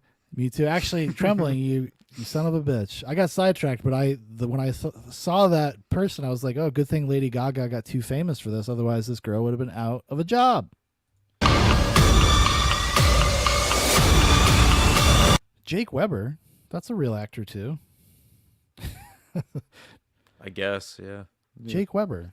Weber. I'm not here to kill you. If I was, you'd be dead already. This is your last. Jake Weber is the guy from the remake of Dawn of the Dead. Oh, yeah, okay. Yeah. Yep, that's right. Yeah. Dude, he came back menacing. This is kind of almost like creepy in a meta way. This is like that one of those Christmas videos he made when he's like sitting in front of the fire, stoking it, saying "Kill them with kindness." Those weird ads. Oh my gosh. Yeah, it felt like something like they weren't even ads. They were just messages from Kevin Spacey for no reason. Those, weirdly enough, felt like AI, but there was something just so odd about them that I don't even think AI could like conceive something like that. Dude, he's such a crazy narcissist. Yeah. Like he couldn't step away. He Yeah. was totally mad about the House of Cards thing. Yeah. Obviously. Like, right? I mean, that's, in fairness, I guess that's like, 6 years of his life, and they would just like give his character no closure. Mm-hmm. So I can imagine that the diddler, he had a bad day that day. What a terrible, terrible day for this molester. Troubling says, quote unquote, he was really off-putting. He had this Asian boy in his underwear always with him that threw firecrackers. Shout out to Alfred Molina and Boogie Nights. Yeah.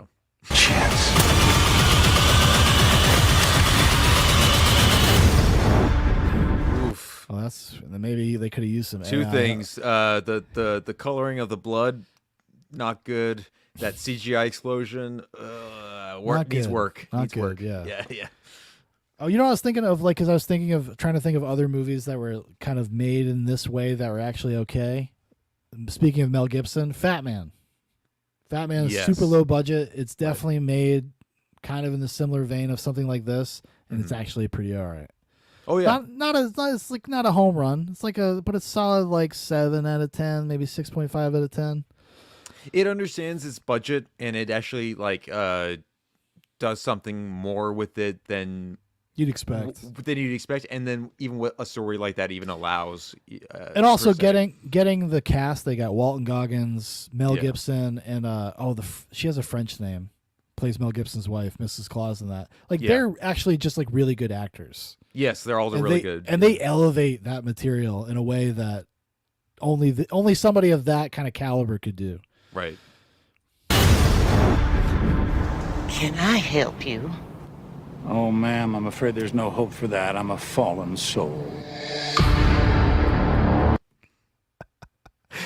I don't know. There's something that really tickles me that he came out and to do be the heel in a movie in theaters March 22nd. Everybody, I'm mark gonna your bring calendars. some Southern Comfort on March 22nd.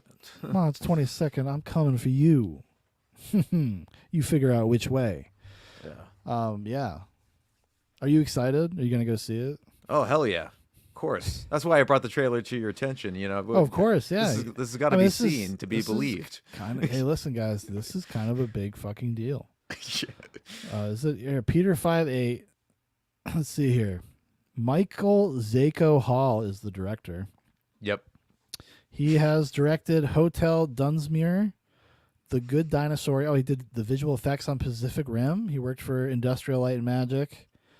So it looks like he's a visual effects guy. You know, a lot of these visual effects guys kind of cut their teeth. Stuntmen too. That's where the John Wick movies kind of come from. Yeah. Like the first John Wick movie is kind of like one of these movies. Yeah. Almost. Except just the talent in front of and behind the camera is just better than you'd expect.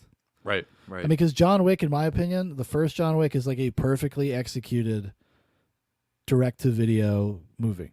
Right. Like but it's just done exceptionally well.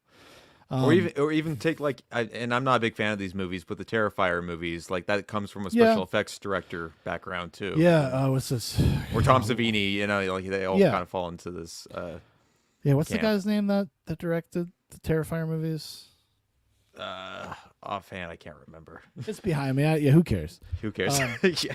But he's kind of a chud. I really dislike those Terrifier movies. I think they're such a waste of fucking time. Waste of celluloid, I say. Signal Intrusion says Spacey is full on Wild Wild West Dr. Loveless vibes. Actually, good call. Yeah. Wild Wild West, when Kenneth Branagh was the bad guy. Have you ever seen Wild Wild West? Yes. He does that accent. He does like a Kentucky Fried Chicken guy accent. This ties in when we get to Misery. The DP of Misery directed that very film, actually. Oh, that's right. Barry Sonnenfeld. Yep. The connections are everywhere. It's inevitable. Trummick says he's going to just be a Southern dandy the rest of his life. Tennessee Capote. Yeah. Just a few more bodies buried in his backyard. So this guy... he also directed the movie Villains. That sounds familiar. But it's not.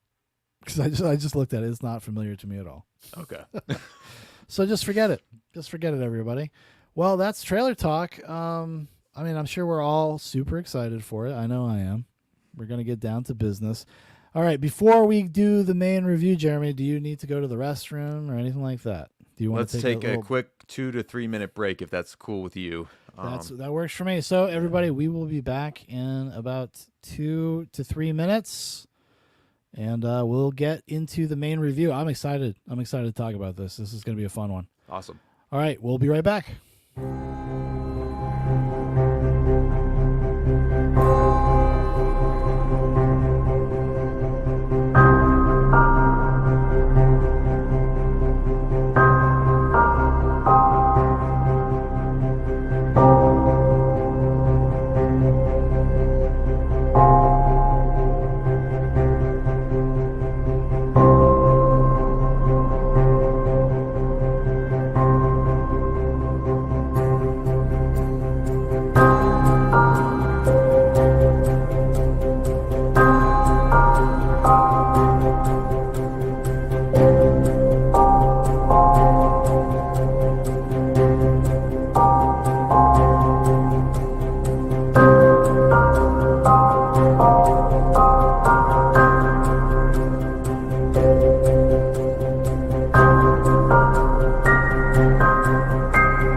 hello, everybody. We're back. We're back. The prophet says Jeremy is going to take 5 to visit the friend he has chained in his bedroom.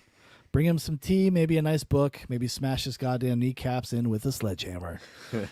That's right, everybody. Well, we're going to be getting into the main event. Before we get into the main event, I just want to reiterate what movie we're doing next episode. We're going to be doing actually kind of a retrospective, kind of. We're going to do an overview of the 90s Turtles movies. That's right, everybody. We're going to be I love being a turtle. Turtle. Oh, yeah.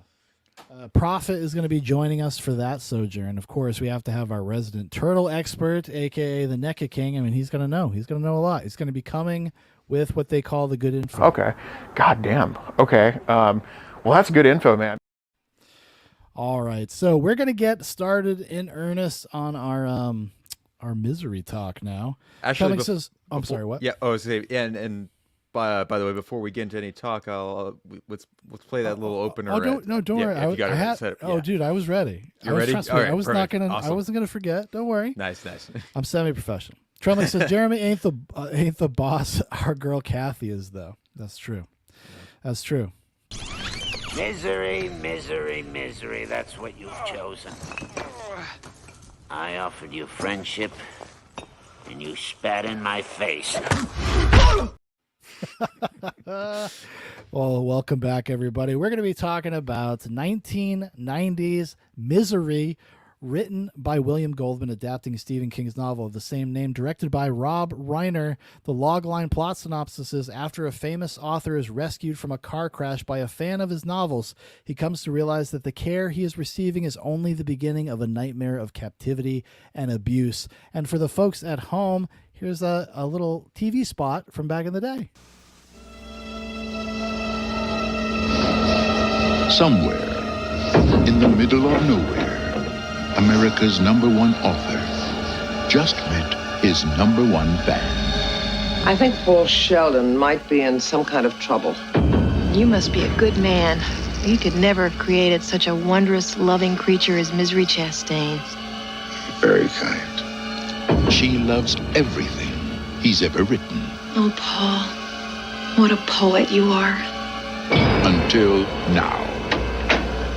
How could you? Annie. You murdered my misery! Directed by Rob Reiner. Whatever you're thinking about doing, please don't.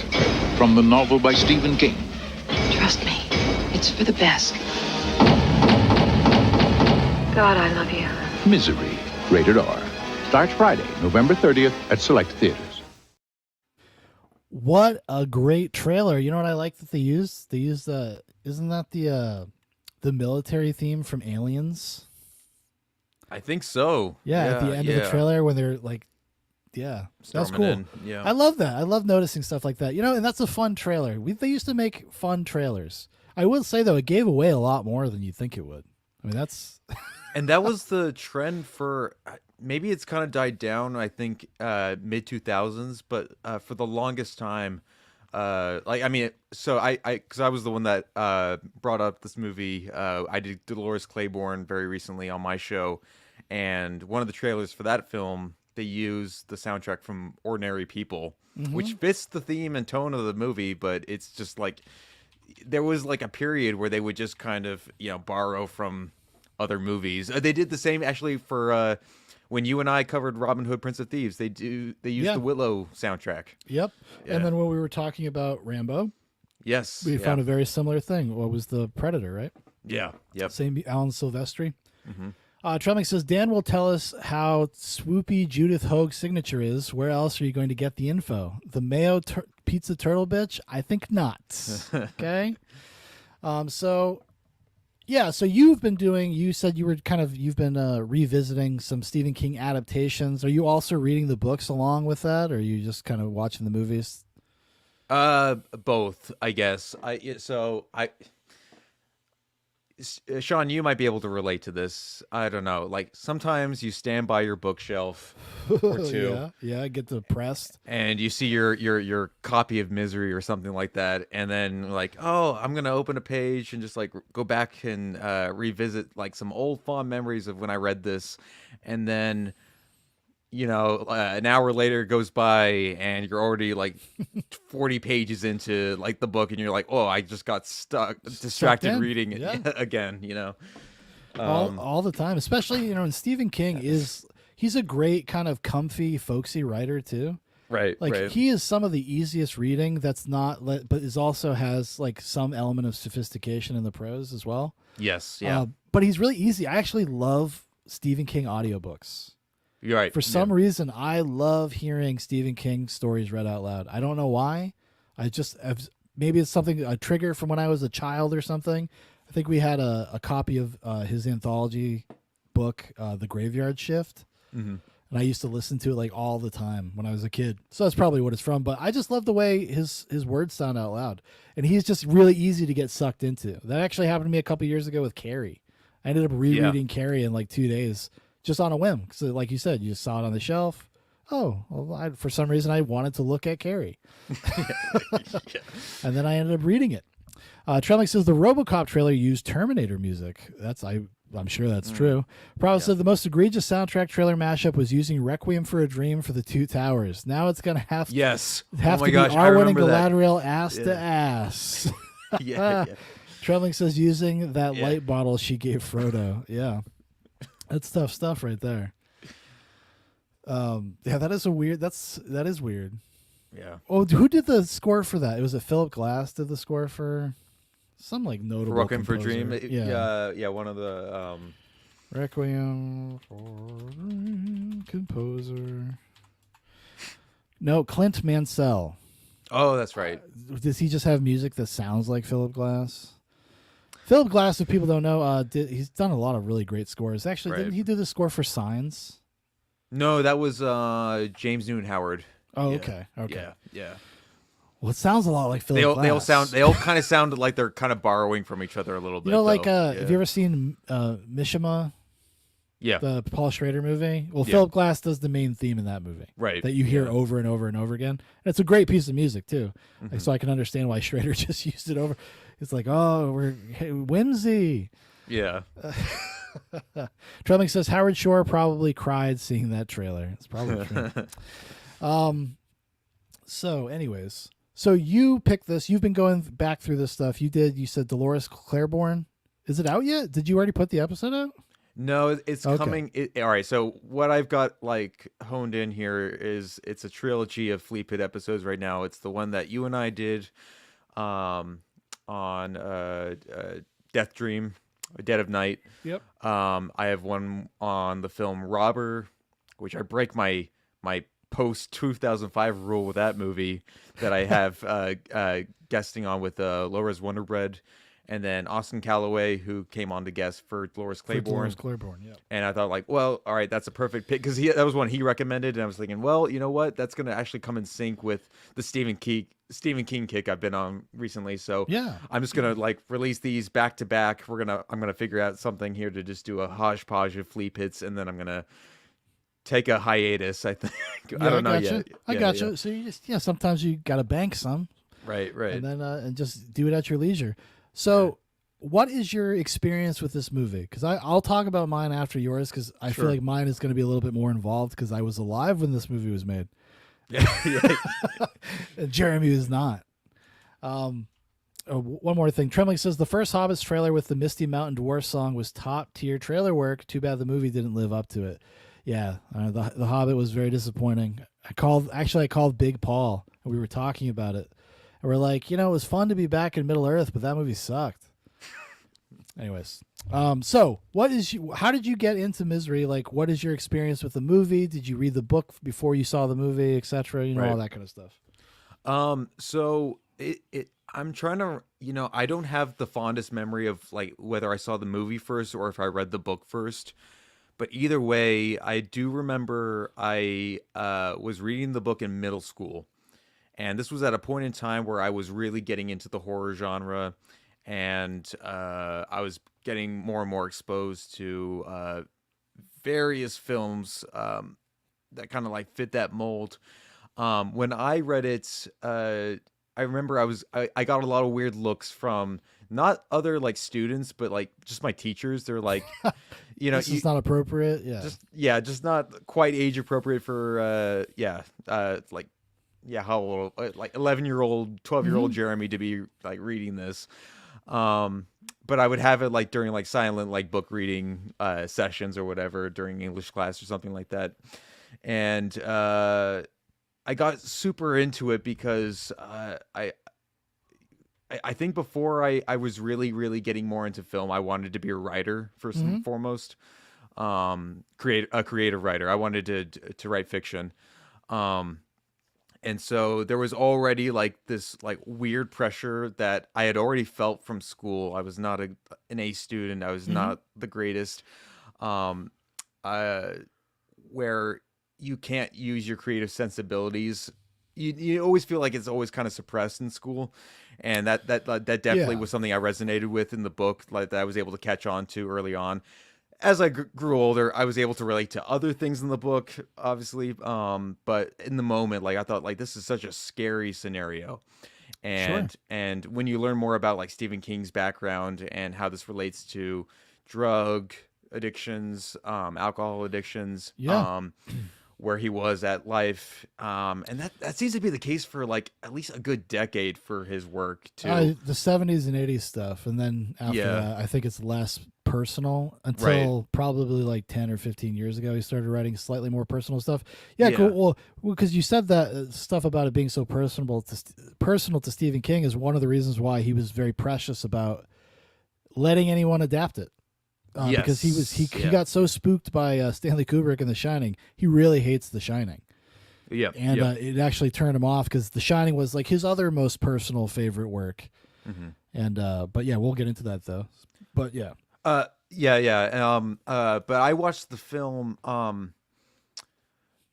It's funny. Like I can go back to like our Blair Witch review. Like usually like these horror movies are through my mother.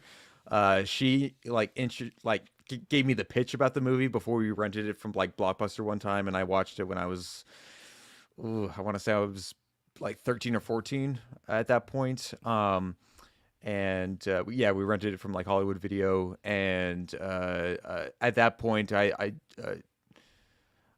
was already like so getting entranced into just like not even just the horror genre, but just like the Stephen King adaptations. And this is during the time when they were all available in parts, again, like early YouTube, when you could just like watch them all like on repeat. And I took advantage of that. And I just took a liking to the movie in its own way personally as well. And I think they're the differences between the book and the film, they both find a way to just balance each other out.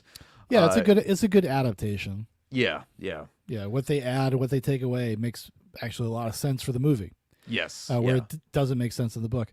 So when I first saw it, this movie was kind of whispered about. Like, I was a little kid. So this comes out in 1990. I was born in 1986, but I probably don't really hear about it until like the 1992, 93. And it's like something like I would hear my parents and my aunts and uncles talk about.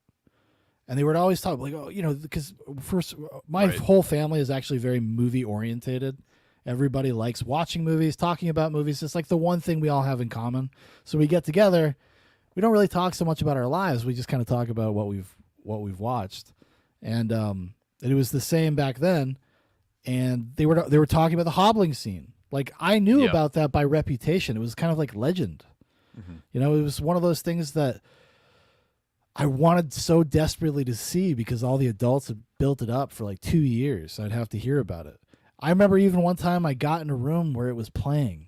Somebody had rented it at one of my cousin's houses, and the movie started, and it was like 8:00, and all the cousins were sleeping over my one aunt's house, and I almost got to watch it. Then my aunt came in and saw what we were watching and made them turn it off because of me, because I was too young. I was very upset. Yeah. And then everybody hated me for it too, which made it even worse. But yeah, so it was actually kind of a long time after that by the time I actually get a chance to sit down and like watch the whole movie through. I was probably or almost around the same age that you were. I don't think I ever read the book. I read some of the book in preparation for this. I didn't get a chance to get through the whole thing, but I read bits and pieces of it, and then obviously I figured out what was different between the two versions. But yeah, so I was a little bit older, and I was maybe I even was a little dismissive of it, because by the time when I watched it, it was a very much a known quantity. I mean, Kathy Bates won an Academy Award for it. It was a very big, successful movie. Everybody seems like they had seen it. Everybody like kind of had an opinion about it, and so it kind of made it less attractive to me. And then I ended up just kind of renting it on a whim from my local library, actually, when the special edition DVD came out in the early 2000s, and ended up really adoring it, like really, really kind of falling in love with it back then. I'm not even a big Rob Reiner fan, honestly. I think he's very workmanlike, and I think that's true here as well. I think he surrounded himself with some very talented people that were kind of down to have some fun. Yeah. Namely Barry Sonnenfeld, who does some cool work in this movie. But there's also times where you're like, well, Rob Reiner's definitely... You know what's weird about this movie, just to kind of get the conversation started? It's almost like an elevated TV movie. Yeah, I remember I saw that in your earlier Letterboxd review. I saw that you kind of reevaluated it a little bit, but yeah, like it does definitely have that feel to it. Almost and and this is why it's also comprised in the Broadway theatrical play format too, because it is such a bottle thriller. You just keep it to a couple rooms, a couple spaces, and that's really what it is. It's incredibly economical, yeah. Yeah. I mean, even the look of the movie it just like I don't know, for some reason it just like kind of reminded me. I guess I watched a lot of TV movies growing up, maybe. Right. And it just kind of, and maybe Richard Farnsworth actually being in it makes me think of TV movies, because Sure. I grew up watching Richard Farnsworth in Anne of Green Gables, which is like a Canadian miniseries. Oh, Avonlea. Yeah, I know what you're talking about. I've seen like an animated version of that on Yeah. like old PBS like serials and things like that. But I don't think I recall that version. Well, Yeah. it's actually, on the spectrum of whether or not something Anne of Green Gables would be good, it's pretty good. It's a pretty good, like, wholesome kind of miniseries. And it had different parts, and then it became a TV show in very early Disney Channel days. Right. Because there's Anne of Green Gables, Anne of Avonlea. It's when Anne grows up. She moves to the town of Avonlea. And then there was a show just called Avonlea about everybody that lived in Avonlea. Yeah. And Anne was the only guest starred in a few episodes. It was pretty crazy stuff, pal. But yeah, so I just kind of associated Richard Farnsworth for some reason with television. So when I saw him, it kind of when I see him, it kind of triggers that in my brain. I just start thinking that it's like the same way I kind of feel when I see Darren McGavin in things. Right. Darren McGavin is the star of one of my all-time favorite television shows, Kolchak the Night Stalker. Mm-hmm. And but whenever I see him in a movie, I think it's weird. It makes me feel weird. Right. Keep my copy safe. Well, there you go. Yeah. I have that. I have several copies. Yeah. I have the DVDs, and I bought those Blu-rays that came out a couple years ago. But I don't even mean that as like a dig or a diss or anything like that. It's just that it is kind of in the style of the movie. And then when I kind of remembered when I was rewatching it the other night in preparation, I kind of remembered what all the things that it's pulling from, and coming back to it as being older and with a critical eye, I started to understand what Rob Reiner was doing and how much he was pulling from like Hitchcock. Yeah. And I didn't know this because I ended up watching a few of the supplements also in preparation. Mm-hmm. And he name dropped Hitchcock. He's like, yeah, I watched a bunch of Hitchcock movies, and I felt super smart. I felt very validated. I was like, it was in my notes first, Rob. But yeah, and if you go back and watch some Hitchcock movies, they're not always the most cinematic things in the world in terms of the way that they shoot them. Not always. Somebody put it like if Hitchcock were still alive around like 1990, he would have probably said yes to a movie like this. Like it would have been up his alley. Yeah, it's very much feels like it would be an Alfred Hitchcock type of story to tell. Yeah. I mean, even the story itself feels like it has elements of Hitchcockian suspense just built in innately, right? Right. I mean, if you think about Paul Sheldon in the wheelchair, I mean, that's like, Jimmy Stewart in Rear Window. Yeah. So there's lots of things like that to kind of almost like homages, whether they're intentional or not. They just kind of feel like they're there. It's just part of the fabric, right. the identity of the genre. Because Rob Reiner is very transparent about it. He's which I kind of appreciated listening to him talk about it, because Rob Reiner's a nut. But Rob Reiner, he was talking about it, and he was just very honest. He's like, yeah, and I never really thought I was going to make a movie like this. I didn't know if I could, so I just watched a bunch of thrillers and noir movies. And then I kind of just saw the language of those films, and I just kind of repeated it. And then obviously Barry Sonnenfeld had just been working with the Coen brothers for the years leading up to this, like making Misery with Rob Reiner. And he's steeped in like noir stuff. I mean, he shot Blood Simple. Yeah. I mean, in terms of modern noir, I mean, that's like kind of one of our sterling examples, like, you know, of the last 40 years. Right. So he was kind of prepared for it. It was, you know, I don't know. I just thought it was kind of cool just that he wasn't there was something not pretentious about the way Rob Reiner talked about being the director of this movie. And I appreciated that. And I think you can kind of feel that in the movie. The movie is kind of okay with being a slightly elevated like B movie. Yeah. You know? As I've been calling it too, I mean, when I pitched it to you, a low-key dark comedy in a lot of ways. I didn't view it like that as the reputation serves it, but over time, like with fresher eyes, I was laughing a lot more at just like how, as it relates to life as you grow older, you know? Sure, yeah. And also Kathy Bates' performance, which is perfectly modulated. Yeah. Is he perfect? Because she has to hit so many different kinds of notes. And one of those notes is like camp. Yes. And she never crosses the line, though. And some of the biggest laughs in the movies are just her reactions to to what's going on, and like the level of upset that she gets, and how she's able to, as an actress, kind of play with those things. Like Annie Wilkes is a very complex character. Like she isn't like a one note, like just evil sociopath, like crazy bitch. She's not. No. There's a lot of sadness and pathos and weirdness in the story of Annie Wilkes. Right. And I've never seen the show Castle Rock, because I think Annie Wilkes, was it Lizzie Kaplan, played Annie Wilkes in like season 2 of Castle Rock, which serves as a prequel to the movie or something. Never seen that. So I'm just talking about strictly what's in this movie, what we find out about her character in this movie. I mean, even down to the set design. I mean, it tells you so much about that character. There's so much good work, like you said in the movie. It's very economical. It knows how to tell you things without having to say anything to you, which I kind of really respected. There's character everywhere you look, even before you like learn and build on what her backstory even is, for what little that you're actually given. But like, yeah, her shrine of Paul Sheldon, all of his books, the photo in the center place, and then you got like all of her like special clay made like animals like in one corner of the room, the way that she decorates the house. She's like in Arrested Development a little bit, right? And it's like her little adult dollhouse. Yeah. It's kind of wild. And then like as it gets deeper, and then you start to see like, oh, this woman might have killed like 30 people before like she basically abducted Paul Sheldon at this point. Bring back scrapbooks. Yes. Bring back scrapbooks. Actually, that's how even speaking of Richard Farnsworth, that's how his character figures it out, or it has his suspicions. Right. If I do, I think that to me is the biggest flaw in the movie, is that Richard Farnsworth basically just stumbles into Annie Wilkes, and he's like, "Oh, maybe she seems kind of crazy."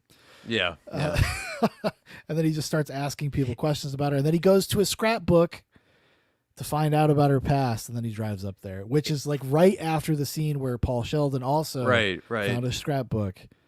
And it does feel kind of random. I will give you that. Like, and also, I mean, if there was at least like a little bit of context clues to give, like,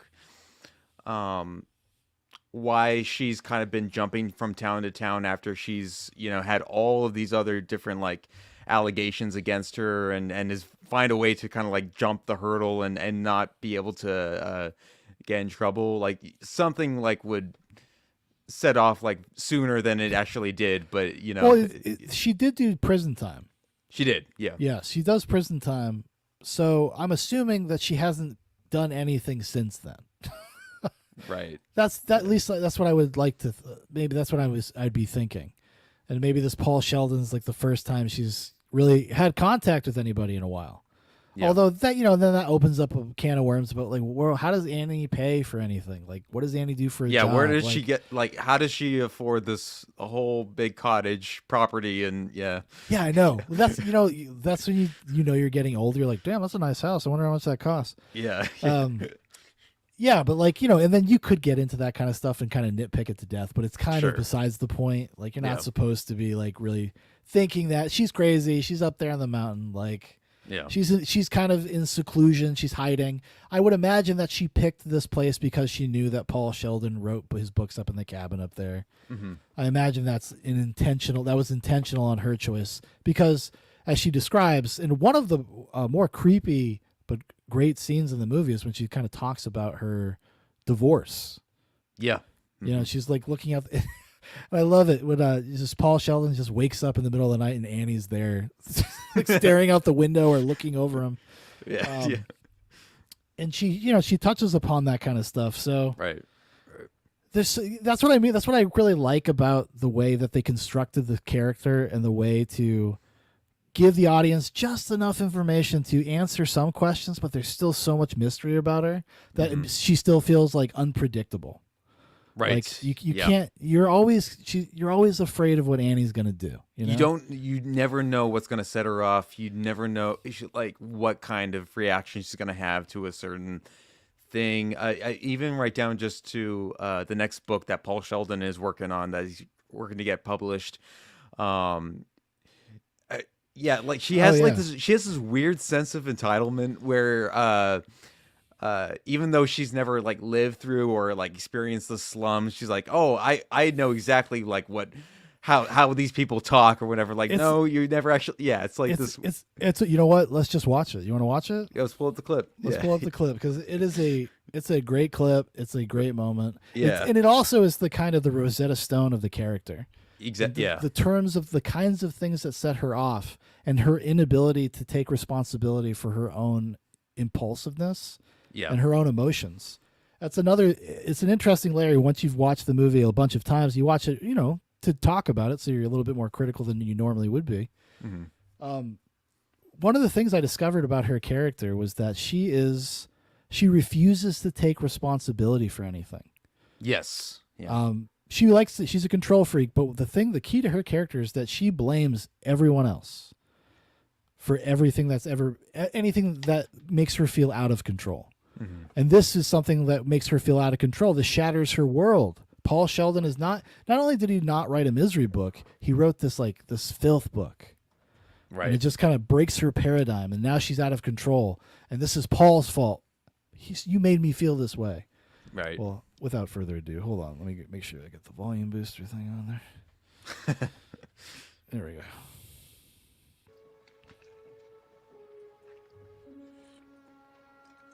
I know I'm only 40 pages into your book, but...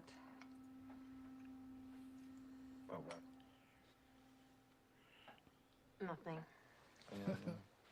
What is it? It's ridiculous. Who am I to make a criticism to someone like you? It's all right, I can take it.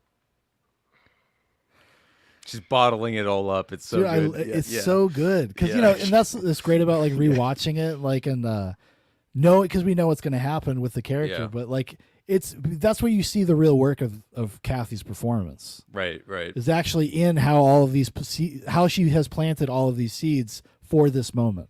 Mm-hmm. Well, it's brilliantly written, but then everything you write is brilliant. Pretty rough stuff. The swearing, Paul. There, I said it. The profanity bothers you. It has no nobility. These are slum kids. I was a slum kid.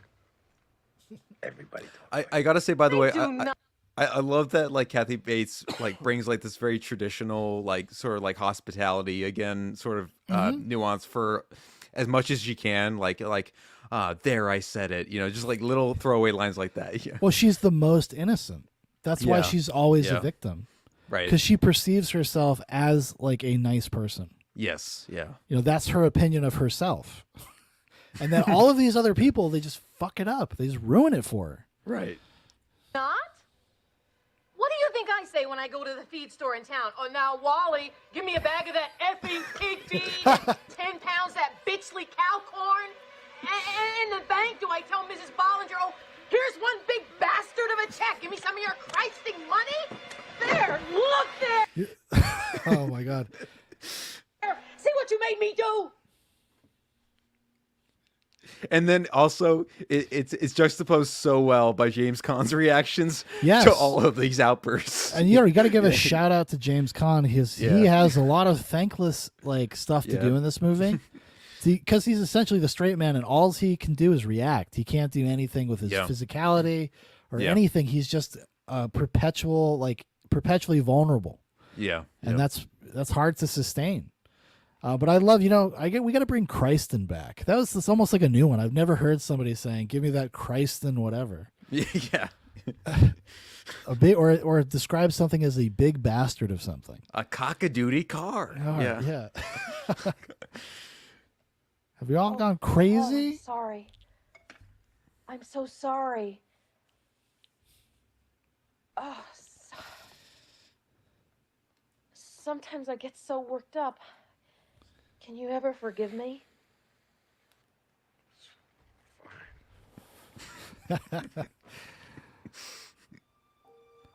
Also, I want to give a shout out to the composer, Mark Shaman. I love this piece of music. Yeah. He didn't really do a ton of there's only a few pieces score wise because Liberace is heavily featured. Mm-hmm. But I love this. I love this it's like unnerving. It's and gentle and sweet. Because it raises to a high note that like, oh, there's something peaceful here, and then back down again. Yeah, it's like it's almost like it's like in a weird way, it's like a Hitchcockian thriller version of like a love theme. Right. It's like this twisted parasocial relationship that she has with him. It's like how her heart feels, Mm-hmm. Trelling says you need the swearing Paul drop to use when Big Paul curses on the stream you do with him. You're right, I do. Mine. Your creativity. That's all I meant.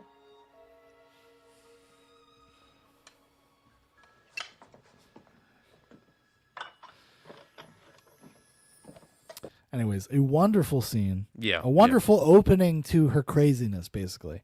That's the first time she she tips her hat. She loses control, Right. When she has to deal with the real Paul Sheldon and not the fantasy that she's built up in her head, Mm-hmm. I mean, how many times do you think she's dreamed of having dinner with Paul Sheldon? Being his nurse. Yep. Lots and lots of times. Anyway, James Caan. So James Caan's performance. So it's an interesting casting choice too, because the history here is that like they went through so many actors before they landed on James Caan. James Caan was about like the 50th one or something. Yeah. They had some interesting names though. Like some interesting people they There tried were a to few get. where I'm like, I could see that. I could see Jack that. Nicholson was one of them. Yeah. Warren Beatty, I think, came the closest. He actually almost was going to be in it. Right. Because he was busy with what was his superhero noir? Oh, Dick Tracy. Dick Tracy at the time. Yeah. Yeah, the thing refuses to give the rights away. Right. He just makes these dumb little things that are technically movies. Yeah. In characters, so he can keep the rights to Dick Tracy. Let it go, Warren. Let somebody else have them already. Right. Come on. Anyways. Yeah. No, but James Caan, when it finally went down to him, and that he actually showed interest in the role too, I thought was kind of cool because like people have been saying up until this point, he was always playing a certain type. He was always kind of like the tough guy, asshole, or And he was really big and physical brute, kind of type, and to see him in a role where he's like essentially the victim. It's unfamiliar territory. It's against type for him. Yeah, for sure. It's refreshing, and especially against Kathy Bates, who was like 5'3", I think they do a good job of making her like look larger than life as well. To Yeah. the way the book that describes her. Yeah.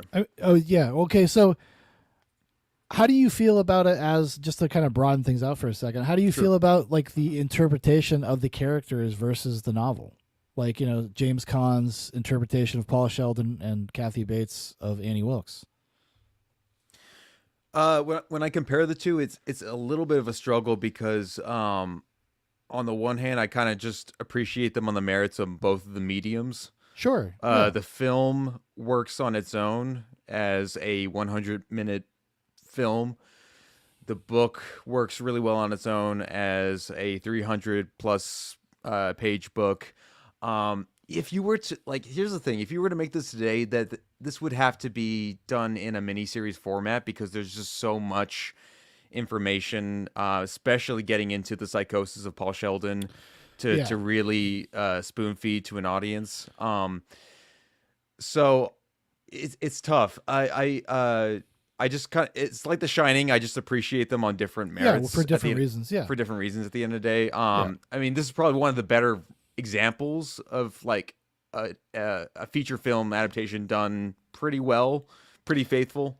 Yeah, I think it captures the spirit of the novel, but it's ironically the thing that, you know, because this is like Stephen King was one of his favorite of his own, and it's a very personal novel to him. And the things that he would have felt that were personal to him are the things that they cut out of the character of Paul Sheldon. Yeah, because in the book he has a substance abuse issues, and that's part of the kind of the psychological game that he's playing with himself. Because in the book, you know, you get to spend a little time in his head when he's sitting in that room alone. Right. The movie is not really, you know, the movie, like, it's very utility driven. Like every scene matters. Everything's there for a reason. There is no fat on this movie, like, at all. Yeah. It's pretty lean. I mean, well, I don't know. I mean, I've heard people argue that you could cut out Richard Farnsworth and it really wouldn't matter. But I disagree with that because they are the only thing that add any sense of tension. Yeah, especially by the stakes of the last 20 minutes. Yeah, yeah. Well, because it's all building up to that. It's just a slow burn thing in the background. But there's always the potential that, you know, somebody's going to figure it out. And then obviously they end up figuring it out at the end. For all good it does, he gets himself blown away. Oh, yeah. Terrible blast to the stomach. That's probably like the most hardcore gore shot of the movie, I guess. Yeah. Well, I don't know about that. I don't. Do you think that's the goriest scene? Well, maybe in terms of just splatter, yes. Like, splatter, yeah. I mean, obviously everybody likes the hobbling scene as their like, the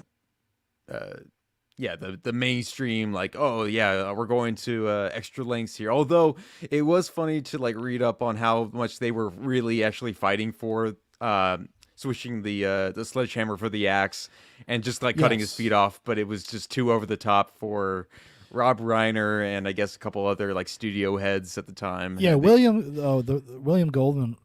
Or Golding, right? Is it Goldman? Or Goldman, yeah. Goldman. He was very pro keeping the axe. He wanted to keep the axe. Because if people don't know, in the book, she doesn't just break his ankles, she cuts one of his feet off. And I think Rob Reiner's instincts were correct, actually. Because I think he understood that even though Annie is the bad guy, you can't hate her. No. He doesn't actually want you to hate her. Because once you start hating her, you're going to lose something. You're going to lose an attachment. There's something that's going to be like gone. You're not supposed to kind of hate her till the end. Right. She has to have some kind of redemption. And also, to me, honestly, the hobbling seems like it would be a worse experience than getting my foot cut off. Sure. And then, because you got to think about it, because it's going to heal, and then she's going to break it again. Yeah. I'm sick. Like, ugh. Who wants to deal with that? It's repetitive, yeah. It could be. But this is actually a really cleverly put together sequence too. The hobbling scene, and that was all Barry Sonnenfeld. He like insisted on doing as much coverage and all the stuff that actually ended up happening. Yeah. Which I thought was pretty cool.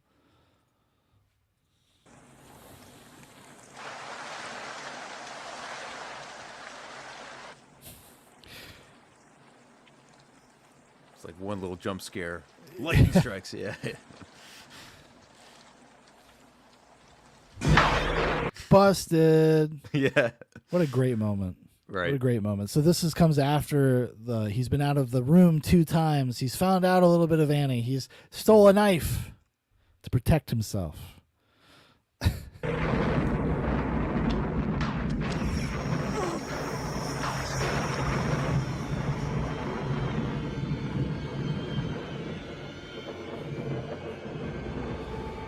And this is the creepy thing about Annie, because this is completely like reasonable. I know she's kind of snapped a little bit, but she's thinking about this in very practical terms. Yes. If you have to think, like, what does she want out of this? She wants control. She wants control back. Yeah. He's been out of the room. He wasn't supposed to be out of the room. That's not where he goes. I got to get that back. How do I do that? Right. No, the more you break down her character and like what she's been through in the past too, she is so methodical. She is calculating as much as she possibly can about every scenario that she puts herself in. This one being the case of Paul Sheldon, her being the #1 fan, quote unquote. She, is keeping a close eye on him as much as possible. Even when she leaves the house, like she's kind of always aware of what he's doing. There's great passages from the book too, where she's looking through the peephole, through the window. Yeah, I kind of wish they had. Do you think if they had put that in the movie, it would have just been too much?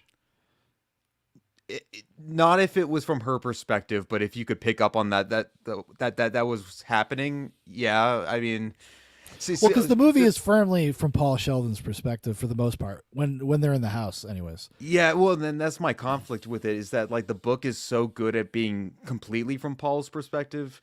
The movie, I understand for the narrative that it has to cut to the sheriff every once in a while, which I love. We'll get into that in a second. But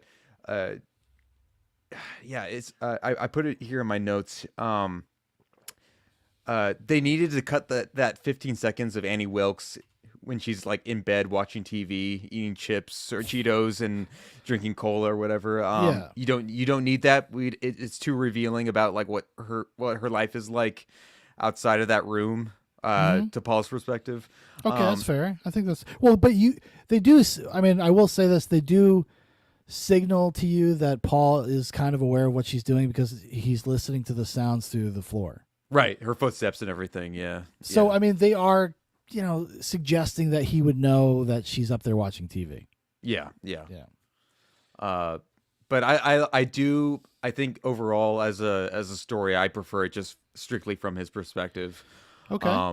But the movie, like I find that balance. Again, you got to just like speak on the terms of like what film logic is and what book logic is, and sometimes you got to just find a balance. Yeah. Well, like, do you think like it would have been just like laying it on too thick for this movie, like for Annie to actually be like physically watching him through windows and stuff? Right. Do you think it would have been too much? Like it would have just tipped the scale too much? I mean, probably. Yeah. Because she's riding walking such a tightrope with the character and never going too far in any direction. I feel like me personally, relative to the movie and the way they told the story in the movie, I think it would be too much. But it's probably, I imagine it works very well in the book though, because she's kind of a little bit of a different character, isn't she? Yeah. Well, I was gonna say like it sometimes translates really well in the cinematography. When Paul Sheldon is taking, I guess like a bunch of portions of the Novril medication that she's giving him, puts into a little paper packet. It's shot in a way where it's like through.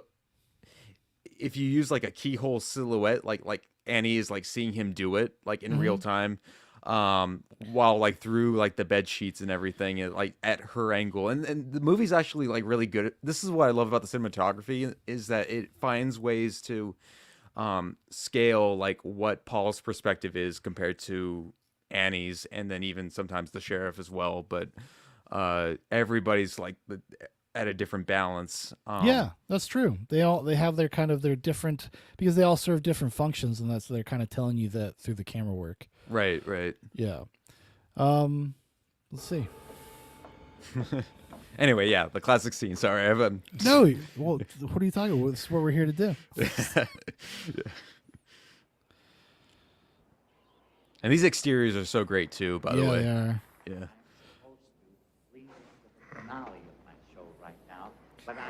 I do gotta say though, I do love, and this is the first time maybe I really like was paying super attention to it, but the weaving of the Liberace records in the background throughout the movie. Yes. It's great. Yeah. Beautiful stuff. Paul. So if you'd like me to stay and play some more for you, I know you've been out. I mean, come on, dude. You just had this is a bad way to wake up. Oh, dude, I feel it in my spine. I'm like anticipating what's coming. Right. It's never not made me uncomfortable in all these years. And some of these line deliveries, like too, from both of them, like you're expecting like the laugh track to also come in too. Like it's like this dark comedic, like, oh yeah, I hear you've been up, moving around. She's getting it just right though, because that could have been bad. Right. Even going in that playful direction could be bad. But I do kind of like that she's kind of asserting her authority of being like, I'm not as fucking stupid as you think I am. Yes. I'm not some dumb rube. I've actually just let you go out there to see what you were going to do. Yeah. Trembling says the sheriff's wife is a goer. Oh, yeah. We're going to talk about her. Yeah, Don't yeah. worry. I was gonna say, we'll save her for. You want to just say what you're going to say, because I know you're going to say. Secret MVP? Secret MVP is Virginia. Yeah, I gotta go with Virginia. Trembling says, now imagine instead of Paul Sheldon, it's Paul Schrader with his bulldog breathing in that bed. Dude, I'd pay money. Yeah. I'd pay cash money to see a remake of Misery starring Paul Schrader. And I don't know, we'd have to find somebody else to play Annie. Fuck it. Just bring Kathy Bates back. She's still around. Yeah, let's do it again. Yeah. What? You've been out of your room. No, I haven't. Paul, my little ceramic penguin in the study always faces due south. You fucked up. I don't know what you're talking about. Ceramic penguin. Is this what you're looking for? I know you've been out twice, Paul. First, I couldn't figure out how you did it. But last night, I found your key. I know I left my scrapbook out. I can imagine what you might be thinking of me. But you see, Paul, it's all okay. Last night... Now, see, doesn't that kind of suggest that do you think she left it out on purpose? I think so. Oh, Yeah. no, all of this is purposeful. Okay. Which I guess is what you could bring the insight from the book is that all the things that, we're not aware of from the movie. Because, I think it works either way, but... Sure. No, but she's like... she's aware that Paul is going in and out at a certain point, or at least attempt to do so, I mean, she has this long history of just doing weird things to, especially like men and babies in her life. She wants to control and manipulate them. Yeah. And I think obviously her divorce really did something to her.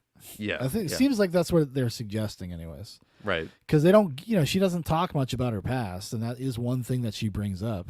Mm-hmm. Unless it's like some sort of cliche because she's trying to make her life sound like a misery novel, which is also a thing. It became so clear. I realize you just need more time. Eventually, you'll come to accept the idea of being here. Paul, do you know about the early days of the Kimberley Diamond Mine? Do you know what they did to the native workers who stole diamonds? Don't worry, they didn't kill them. That would be like junking a Mercedes just because it had a broken spring. No, if they caught them, they had to make sure they could go... That is an amazing turn. That delivery is so good. How she snaps back into info mode out from playful mode. I love it. Yeah. That would be like junking a Mercedes just because it had a broken spring. No, if they caught them, they had to make sure they could go on working. But they also had to make sure they could never run away. The operation was called hobbling. Oh, dude. Oh my god. Dude, I put a note here too. I feel Paul's physical, emotional, traumatic, all these pains like that he's going like it is like you really do it elicits so well off screen. All of this. Oh my god. Oh my, and they actually, in the way that they built this scene is great. Right. From what they show you and what they don't show you is actually pretty ingenious the way they go about it, which we'll get into. But I mean, even just right here, it's so visceral. Yeah. I mean, good God. Like, cause I think about the anticipation is worse than the thing. Like, right. If you're strapped to a bed and you see a woman and she's talking about fucking hobbling you, holy shit.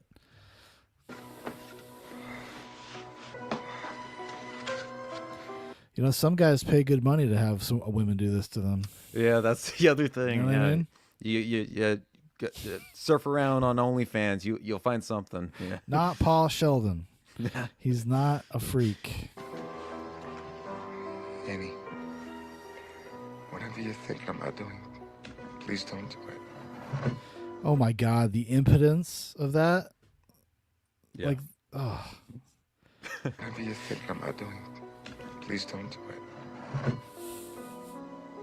Oh. Annie, for God. Shh, darling. Trust me. God's sake. It's for the best. Annie, please. The way his voice cracks, it's just so it's perfect. Like they got it. They got the take. Hold on, let's see here. Playback speed. Oh wait, no, we gotta go. There we go. Play. Oh no, I sped it up. Oh no. Oh yeah, if you go like 0.5 or something. Oh my God.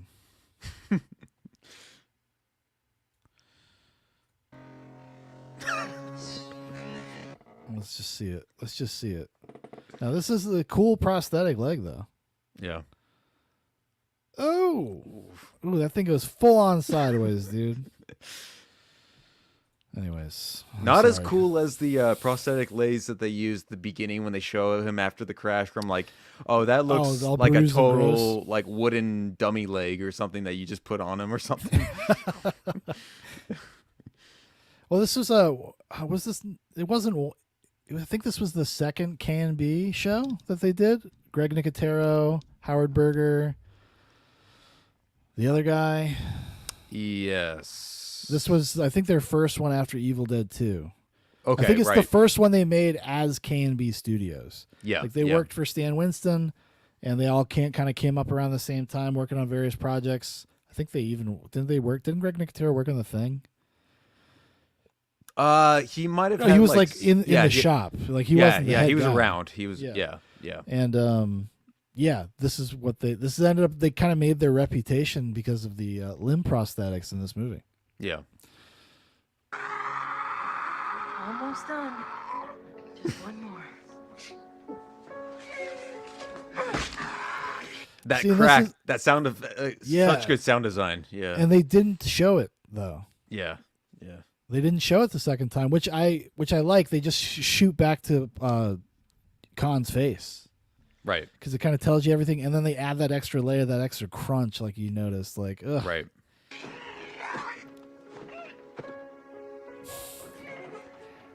God, I love you, dude. Like this is like part of her getting back control because now he can't try to screw her. He can't try to get out of the house anymore. And that's like orgasmic to her. Mm-hmm. Like I said, like we were talking about, this is like the goal of her character is just kind of complete control. And maybe that was her problem when she was a nurse, like working with babies. There's really no way to be in complete control of a baby. Mm-hmm. That's why she killed them. Yeah. That's why she was murdering them. Yeah. And the movie is just full of little touches like that because it's, you know, like we talked about, it's pretty simple, all said and done. In terms of like its components, you know, it's basically a movie that takes place in 2 locations. Yep. How do you, as a separate question, how do you interpret the movie as like a creative yourself? I guess putting yourself maybe in Paul Sheldon's shoes. Like, where do you see some of the layers, some of the things that you relate to, some of the things that seem like scary or different, or I mean, I'm sure you feel a lot of different things. No, but- I totally, yeah, like, you know, the subtext of Paul Sheldon's character is being trapped by your success. Yeah. Like you're trapped by something that you created that's kind of, it's not what you want to be doing, but you feel like you're obligated to keep doing it, and it becomes work, and it's not fulfilling anymore. Mhm. And it's actually interesting, the difference between the book and the movie is that in the book's ending is much darker. Yes, because in the movie, this experience inspires Paul Sheldon to go write that great novel, go write his other thing that's not Misery. And in the book, he's so afraid and petrified because of his experience with Annie Wilkes that he continues to write Misery. Yeah. Or Misery novels. Right. And that he didn't actually destroy the book and all that kind of stuff. And he leads like a full on, much more destructive nature than he ever probably anticipated or has ever experienced before too. After that whole effect too, because I think I mentioned here too, like there's just his addiction to the drugs that she was giving him, his PTSD, and then like just like a full on sort of reign of alcoholism too. Like it is not a happy book by the end, really, at all. Not at all. Yeah. It would have been a very different movie. I think for a movie though, and maybe this is like maybe this is not cool of me or something. I think they made the right decision for the movie. I think so. Yeah. I think like you need, like they kind of understood back then not everything had to be some sort of nihilistic nightmare that ends on a sour note for it to be taken seriously. It's kind of cool that Rob Reiner made it because he was like, I just kind of want to make a movie people will like and walk away, walk away feeling good about. Yeah. You know, we used to make movies like that in America. I think a lot of that's also William Goldman though too, because he has a lot of his clutches into that script. The dialogue, is honestly really solid throughout this whole thing. It's really entertaining. It's really it plays into just the small character work and everything that he's pretty good at. Like again, he did this. He's done this before a couple times, like with Marathon Man and The Princess Bride, where he also wrote those scripts and those books. Yes. And like got to reevaluate and do something different, which not a lot of writers get to. They not only get the credit to do that, but they get a lot of those opportunities to do that on the mainstream level. Yeah, no, probably not. But they probably also, a lot of writers wouldn't be cut out for it, like adapting their own material. Yeah, that's hard because you have to make hard choices. Exactly. And, like you have to. I mean, you're serving two completely different masters when you're doing that. Yeah. And I imagine that would be kind of tough. But unless you're somebody like William Goldman, who's maybe he's just a little bit more like thinks about it as like architecture, like process, and he just like understands that no, this thing needs these kinds of pieces, this thing needs these kinds of pieces. Yeah. I got to make that work. I don't really care so much about like Right, my integrity. Right. You know what I mean? But sometimes those are the best guys, man. Those are the guys, they come in and they fix your shit. Mm-hmm. That's another thing that's missing from Hollywood these days. Where's the William Goldmans? Where's the guys like shadow writing half the scripts and rewriting everything? And they don't want to pay them caring anymore. about it. Yeah. They don't want to. Well, they just don't want to pay people anymore, I don't think. Yeah. That's part of it. Like if you're a seasoned writer, like you want to do a punch up for nothing? No. Well, some 30-year-old, yes. Sure. Like if you or I were offered like, hey, you want to take a pass at this script? We'll give you $5,000. We'd be like, yeah, sure. Anything really, just so I can feel validated. Trembling says, speaking of effects studios, ADI are the guys who make cool shit that doesn't get used, like the original Green Goblin animatronics, Mask for Spider-Man, and the cool practical effects for the Thing prequel. Oh, dude, that's one of the biggest travesties ever is the Thing prequel. The fact that they actually shot it. Yes. They shot it, and then they replaced it. Like, that's crazy. And even those raw effects look so good. Like, even just like in behind the scenes footage. I mean, exactly. Even the behind the scenes, you're like, whoa, that's some cool stuff. Yeah. And we'll never see it. Release the practical effects cut. Yeah. Of a movie that doesn't need to exist. I mean, let's be honest. It's the Thing 2011. Yeah. I honestly, I really hate that it's called The Thing. It really bothers me. But yeah, no, I mean, like in terms of like personal connection to Paul Sheldon's kind of what his character is going through in terms of feeling trapped by something like that. No, I mean, not really. I don't think I have. I would have to be successful first. Right. I'd have to be tied down. I suppose I could say like sometimes I get sick of being such a good dad. That's everybody expects me to keep doing that because I've been doing it for 7 years. They just think I should just keep doing it. I mean, what the hell? No, but I mean, I can understand it though on like a very just kind of basic level. Mm-hmm. About having being kind of just trapped at your job, trapped doing something that you're not passionate about anymore. Actually, I kind of do. Maybe I have a little bit of experience with this. I used to actually want to be a chef at one point. I had ended up working in a lot of restaurants. I kind of enjoyed cooking. I enjoyed being in kitchens to one degree or another. And I spent too long not taking it seriously enough and then felt like I was just trapped there. Right. But I had to do it because it was the only thing I had going on at the time. And you start kind of resenting it a little bit. You stop caring about the thing that you thought you cared about. That's I'm dude, I feel like I'm going through a little bit of that existential crisis right now where do I really care about all these things that I used to love doing and whatnot? And I've even considered like culinary school myself because I do love to cook on the side myself, but yeah, there's always like some sort of there's always some sort of force that disrupts that vision or that view of like what that could look like. And then life happens while you're making plans, dude. Right. Right. Yeah. And Annie Wilkes could just step in and say like, no, cooking's not for you, Jeremy, anymore, but you can cook for me. Yeah. Annie Wilkes is kind of like the Godzilla of misery, She's Right. just a force of nature wrecking through Paul Sheldon's life. Yeah. No, I hear you, man. I can understand that. And it's just like, sometimes you feel like you're a little bit out of a crossroads. You got to make a decision. Be like, do I keep kind of doing what I'm doing? Yeah. Which kind of locks me into a position for the next couple of years?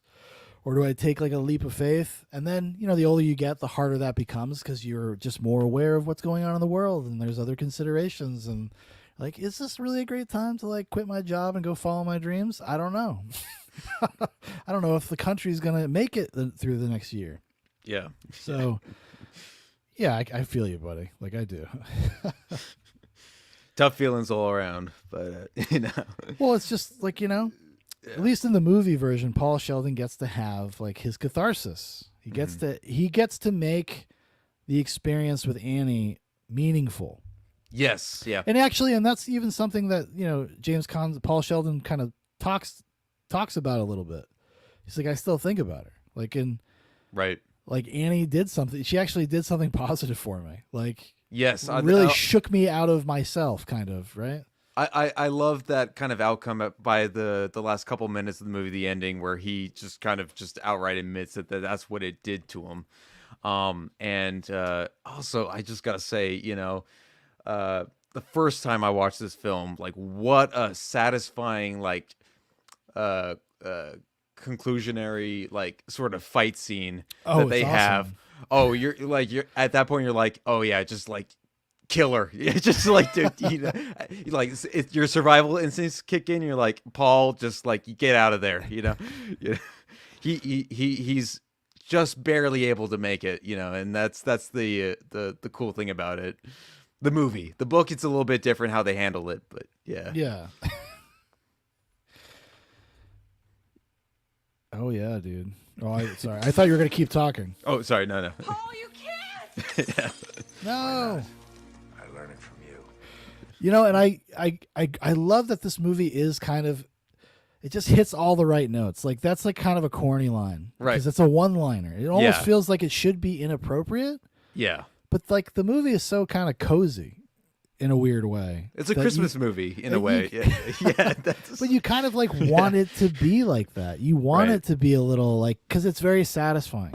Unlike in your lizard brain to be like, yeah, give Annie Wilkes a one-liner while you burn this book. That's awesome.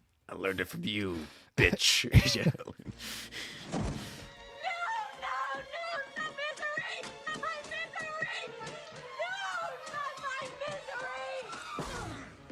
This is so satisfying. It is. Yeah. And it's also, I like that this is the kind of movie that's like, if they do anything, that there is some sort of setup for it. Yeah. Because he's been throughout the movie, you see him lifting the typewriter for exercise to set up, that, oh yeah, he's going to bash you in the face with it at some point. Right.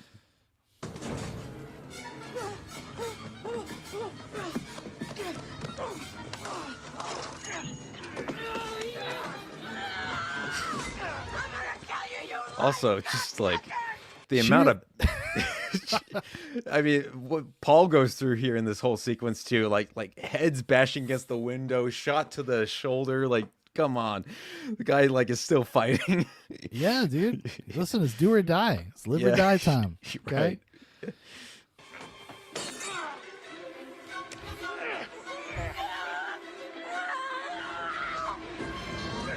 Oh.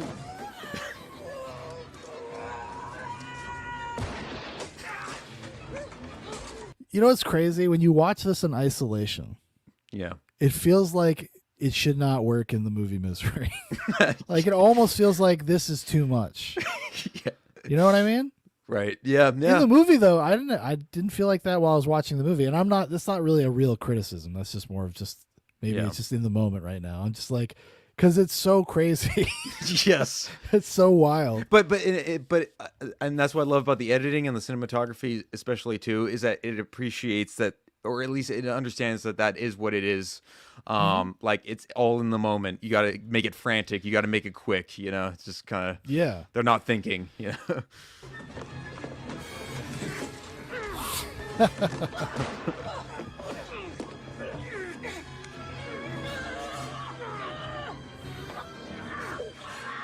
And this part's all book accurate too. When he's just shoving the pages like into her mouth, like that's a big part of the book.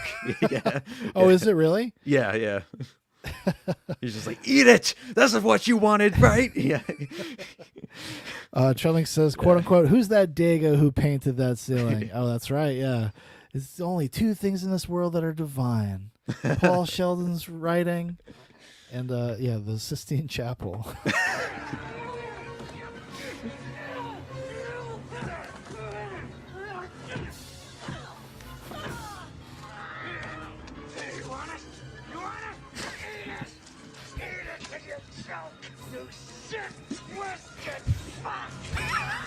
It's such a satisfying line read. Yeah. Oh my god. You sick, twisted fuck. Oh, let's hear it again. Let's hear it again, Paul Sheldon. Yeah.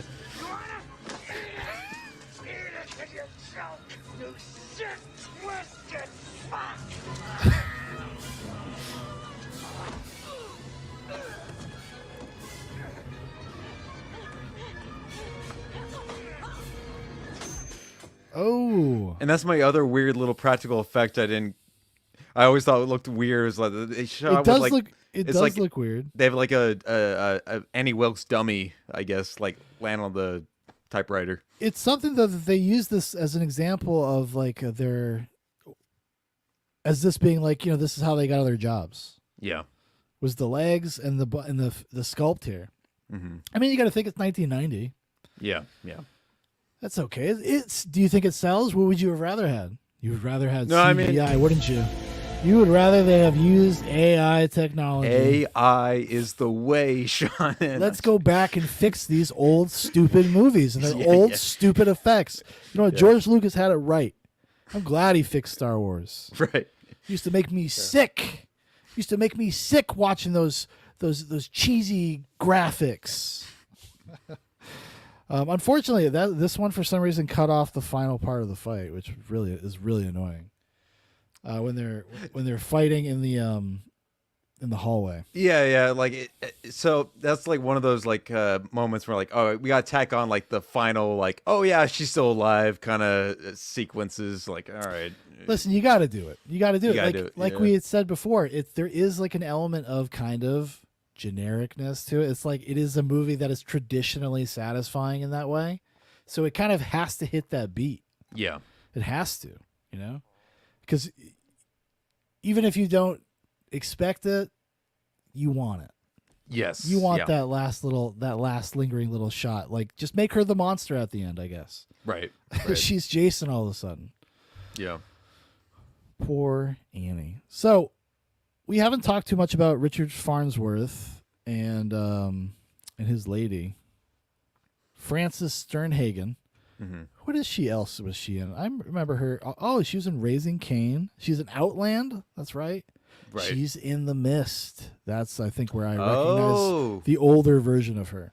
Okay. Yeah. Yeah. Okay. All right.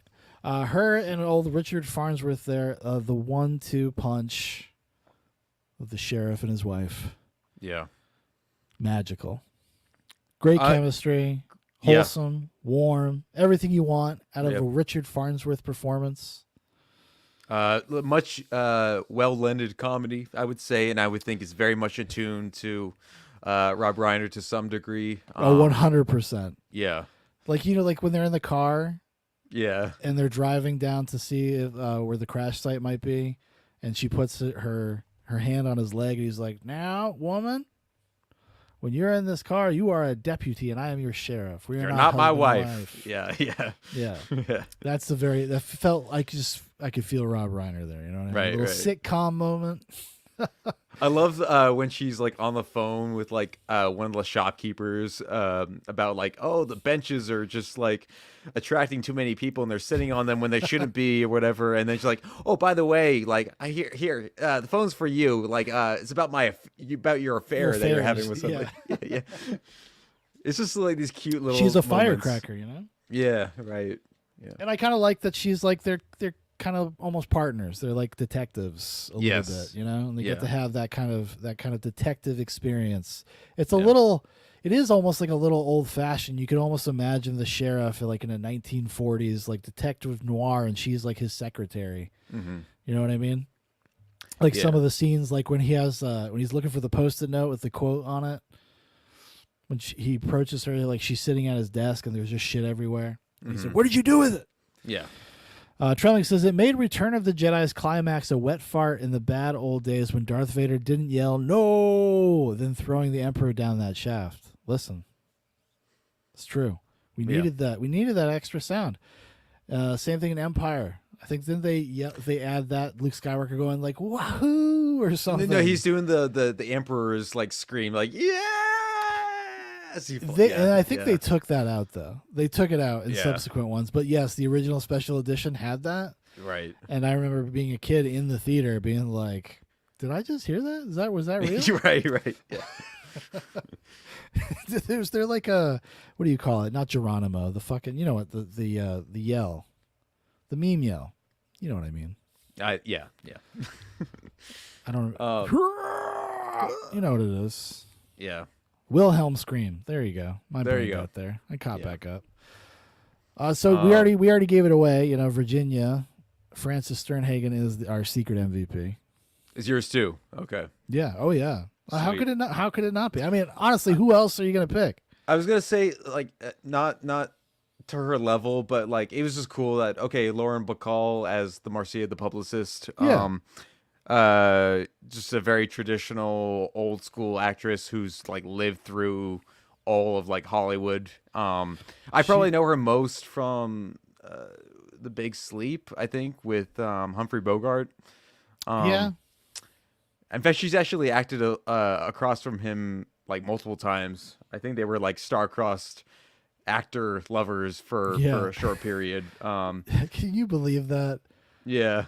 Can you believe Humphrey Bogart, fucking middle-aged, chain smoking, complete alcoholic, and he's just like hanging out with like Lauren Bacall. Yeah. Luckiest man in the fucking world. But he's a great actor. Shut up. Yeah. No, of course. I'm not taking away from his abilities. Yeah, as yeah. an artist, everybody. Okay, But I'm you just do wanna calling it see like I that. see him. You Okay, just- you know who he wouldn't be dating? Kristen Stewart. Okay. Say, get out of here. You look like a little boy. Yeah. Okay. Trebling says she is good in Outland as the ornery doctor. That's the only other movie I can remember her from. Yeah. I vaguely remember that. I've only seen Outland like one time. Have you ever seen Outlander or Outland? It's like Sean Connery is like a space cop on like a moon mining colony. I know of this film. I've not seen it though. So but I think Peter Hyams, Right. Hyams might have directed Yeah. it back in the 80s. It's pretty good. It's Yeah. entertaining. I mean, if you like that era of sci-fi stuff, it's worth Sure. checking out. So we're very smitten with Richard Farnsworth and Francis Sternhagen. Really great stuff. They bring a lot to the movie, and I think they bring a lot to the movie in terms of just like, again, the movie's terms and pacing. Yeah, because it kind of lets you calm down for a second. Right. Break the tension. Gearing up for this too, like I was reading a lot of Letterboxd reviews, especially a lot of like recent like Valentine's Day, like kind of just like morbid, like people like, oh yeah, this is a great Valentine's Day flick. I'm like, it's Misery. No, Like, whatever, perverts. right. You can't have it. You can't have Misery. Go watch Legally Blonde. Yeah, I know what you're all into now. Yeah. No, but most people have like the same sentiment that, you know, it brings a nice little balance to the rest of the narrative when you are mostly there with Paul. You know, there is a detective. Well, it's the only way to add like some kind of ticking time, like Right. like something like a ticking clock. Right. Yeah. Because there would be no tension about like because we just wouldn't know anything about whether somebody was going to be able to find him or not. Yeah. Pretty much. And you gotta appreciate that little Rob Reiner cameo as the helicopter pilot right next that's right. to Yeah. the sheriff. Yeah. He just couldn't help himself. I gotta be on screen. I'm an actor too, you know.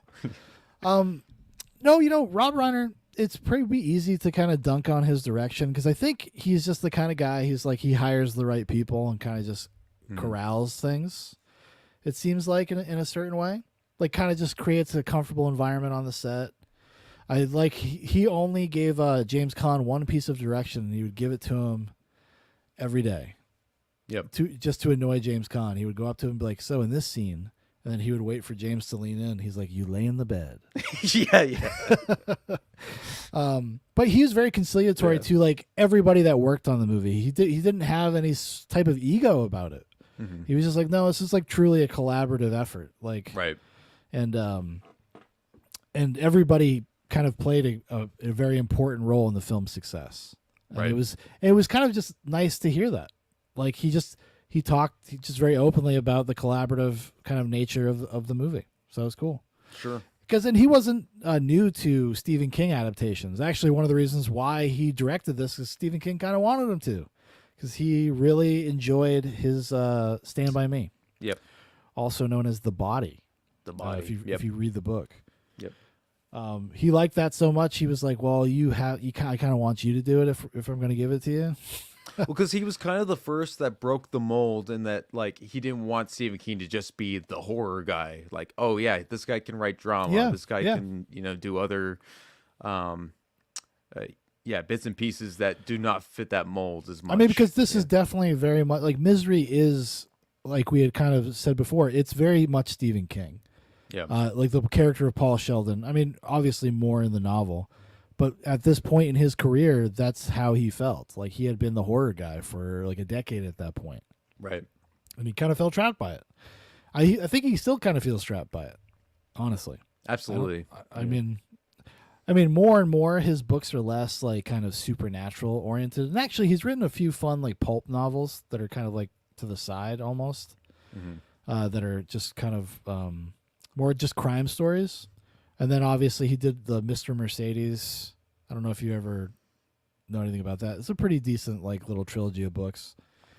And a pretty decent actually show. They did a show adaptation, which every season was one book, and it was actually okay. Brendan Gleeson was in it. Okay.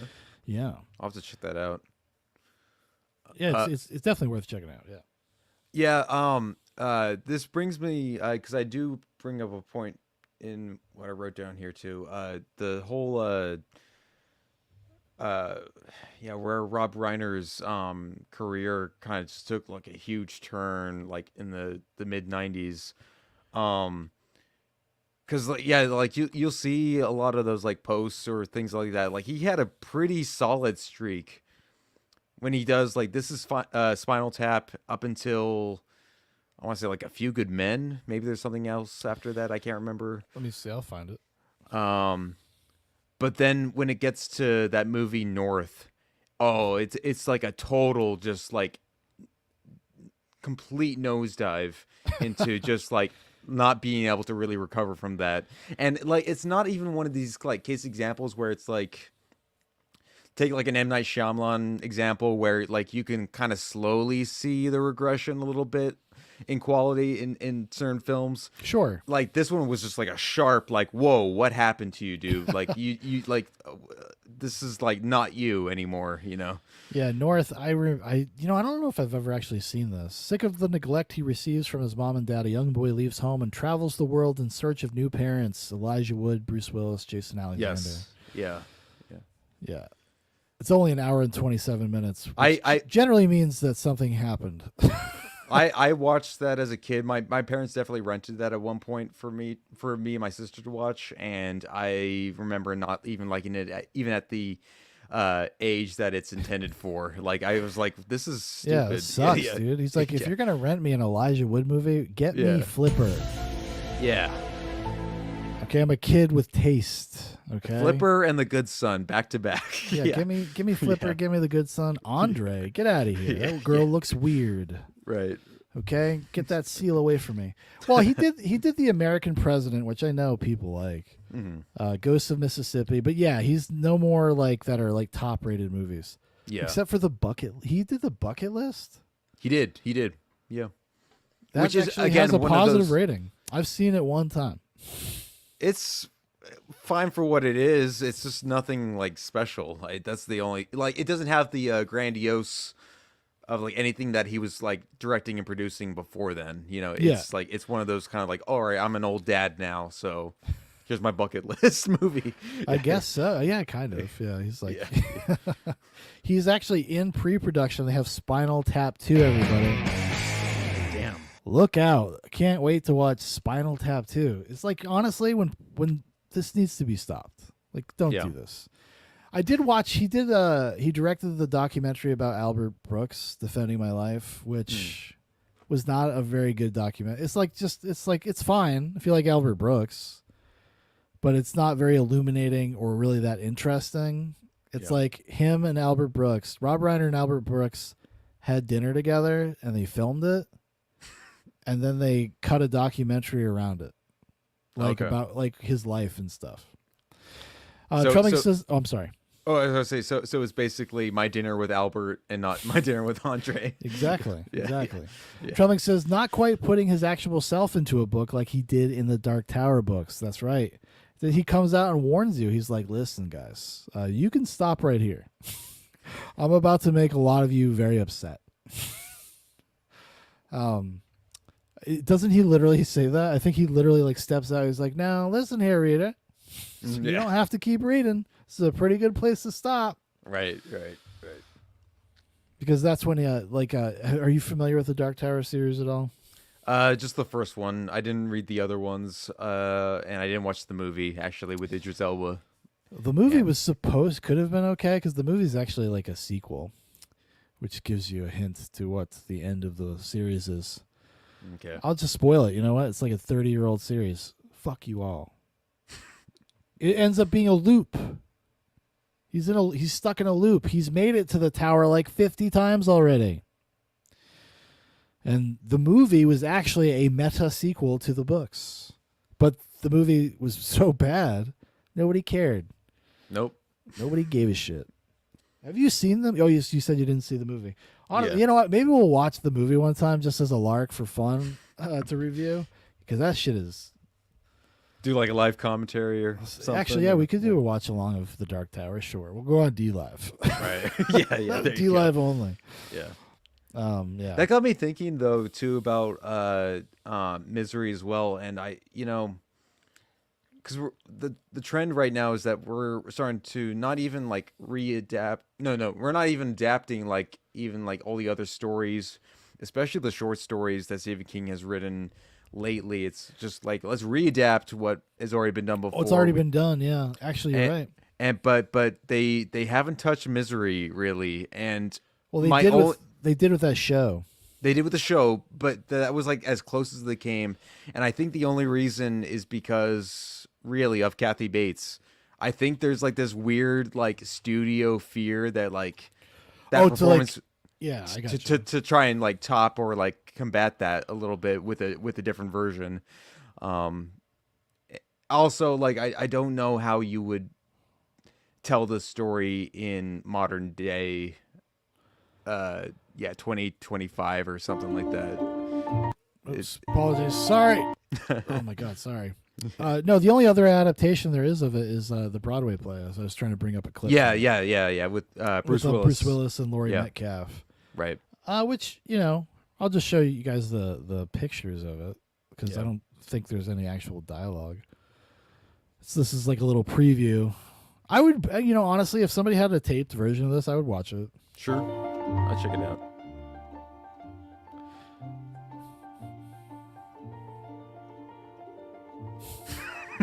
Check out his typewriter, Paul Sheldon. Good old Paul. Dude, what if Bruce Willis got there and then he forgot everything? Yikes.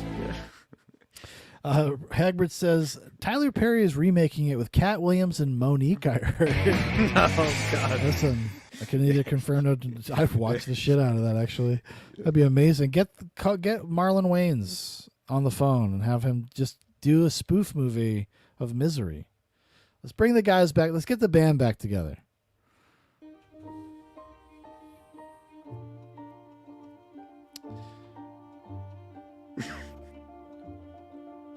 See, now I'm watching her physicality, and it's making me very curious about this performance.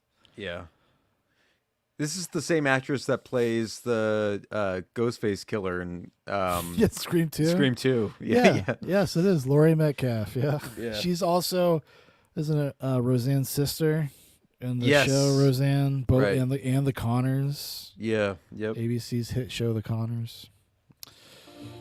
So she's having a fun time. She's having a blast. Yeah. Number one fan, I sure am, and trust me, there ain't no number two.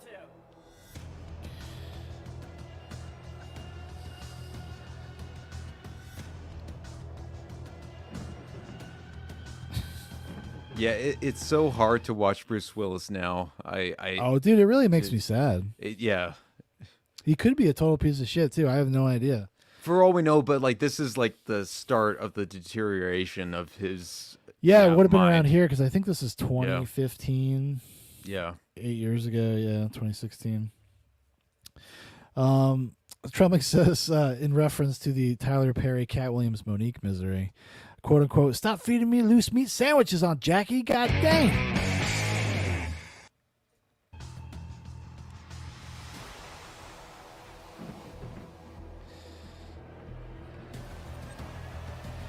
Man, I wonder if this is if I can find a copy of this. I would totally watch that. Oh yeah, I would totally watch that. I'm very curious, like just to see other actors do those characters. Mm-hmm. You know what I mean? Bruce Willis is actually kind of a very James Caan-like choice for Paul Sure. Sheldon. You know, Right. In terms of the kind of performers they are. Yeah. You know, I could definitely get into that. I could definitely do that. Yeah, I mean, I guess compared to like some of those, actually, I think Bruce Willis was even at the maybe No, not. I don't think he was. Kevin Kline was like the youngest person I saw. Right. That was offered. It was Kevin Kline, Jack Nicholson, Warren Beatty. They had quite a few. Robert De Niro as well. Robert De Niro was interested. Al Pacino. Dustin Yeah. Hoffman. Dustin Al Hoffman. Pacino. Yeah. Yeah. I think Dustin Hoffman was pretty close to doing it too, actually. Mm-hmm. But a lot of them had, and also a lot of writers didn't want to touch it either because they thought the subject matter was like too violent, too dark. Yeah. Which now, like, they're all like kicking themselves, like, "Oh man, I wish we took advantage of this." So that's the funny irony of the movie, like, and the success that it meant, which is everybody involved. Because Annie Wilkes, Kathy Bates, like she comes from a very old school theater background, and then James Caan likes to feel it. He likes to feel it. He's like let's just do the take. We're not gonna rehearse. Which is let's do it. And you can see that tension between them, even outside of the scenes. Yeah. And you can see it in the performances too, actually. Right. Because he has a much more naturalistic James Caan-like performance. Yeah. And Kathy Bates gives a little bit more. I think the role calls for it. By the way, it's not a criticism, but Right. it's a little bit more of a stagey performance because Mhm. she has to hit such specific beats. Yeah. And be so explicit about like what her character is feeling at any given moment. Yeah. I think it calls for something that's a little less naturalistic because you got to be able to telegraph that to the audience. Mhm. Whereas Paul Sheldon is, has the kind of the benefit of being able to be way more nuanced in the way that he kind of presents himself. Trembling corrects me. He says, "Now that was a Roseanne reference. They had a loose meat sandwich stand at some point in that show." Well, damn, I missed that one. I missed that one for sure. I don't know. I'm trying to find where the other actors are. Yeah, but he was Warren Beatty. I just found it. He was being very like kind of needy. Yeah. He said, "Pretend that it's me, Warren Beatty, an intelligent person trapped in the bed. I would think of every possible way to get out of this house." Like, he's just like this ego maniac. Like, nobody's gonna believe it. They're not gonna believe that I would just lay in bed. I'm Warren Beatty, dude. Yeah.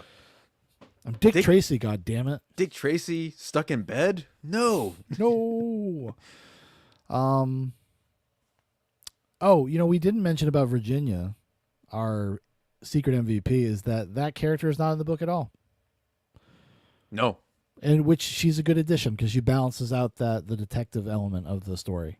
Yes. Yeah. It's also kind of disarms you because it's meant to be a tension release, but it also disarms you. So when you go back to the house with Annie and Paul, you almost are a little caught off guard by the intensity of it. No, yeah, like, and that's why she's my secret MVP. Is that like she always has this like snarky, sarcastic sort of attitude in the relationship, but it's it offsets so well like what's going on with our main characters pretty much, and she's like a manic pixie dream grandma. Yes, yeah. Trembling says, "Remember Kathy Bates is the radio host that the Army guns down in everyone's favorite Mick Garris's The Stand?" I do, yes. Actually, she was requested. She requested that. Actually, she became friends with Stephen King, and and he wrote Dolores Claiborne for her. Yeah. Yes. Like he wrote the book first with the intention that Kathy Bates would be in the movie. And supposedly on my show, according to my guest Austin, maybe based on Stephen King's mom. We don't know. But, actually, I could see that. Yeah. Kathy Bates looks like she could have been Stephen King's mom. I mean, I think they're probably around the same age. Yeah. But you know what I mean. They look they have a similar look to them. I mean, Stephen King, obviously the more deranged, retarded looking one. Yes. Go back and watch. What is it? The fuck was that movie called? Oh, goddamn Creepshow. Creepshow. Meteor shit. Yeah. Maximum Overdrive. Oh yeah. Richard Dreyfuss. That was the other one. Richard Dreyfuss was the other one I thought would be an interesting choice. Sure. At this time. Yeah. Yeah. I have one other quick note here too that as a fan of the book that they included it was a detail I completely forgot about, but it's the missing letter N on the typewriter that they do incorporate in some of the visuals like near the end when he's when Paul is frantically typing, and it works in such a fun way that like whether you're a fan of the book or not, it still lends itself so well to like the narrative of the movie. One, of course, like this is a broken typewriter that is not like the most up to date, not the most efficient story wise, but it never gets brought up. Like you just assume like, oh, it's like an old typewriter in the movie.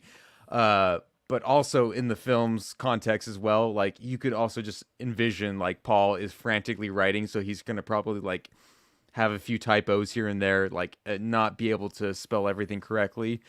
And both versions, like they both just Man, William Goldman, he just like he found a way to like incorporate those little details, you know, so well.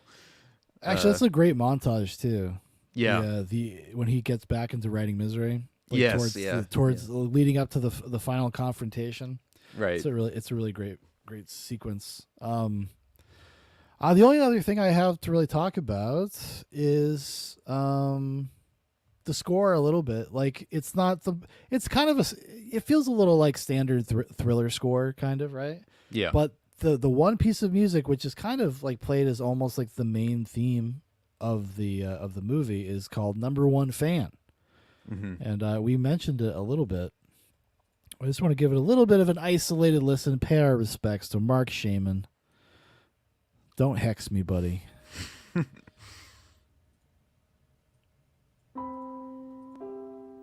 Like it's so, because this is what opens the movie. Right. So when you're first meeting Paul Sheldon and he finished his novel and he's like lighting the cigarette up, like it has this beautiful kind of off-kilter melancholy. Like this really does feel like Annie Wilkes. Yeah. You know what I mean? Mm-hmm. And I just love the way like they bring in the rest of the orchestra, and it almost turns into like a gothic theme, becomes more romantic.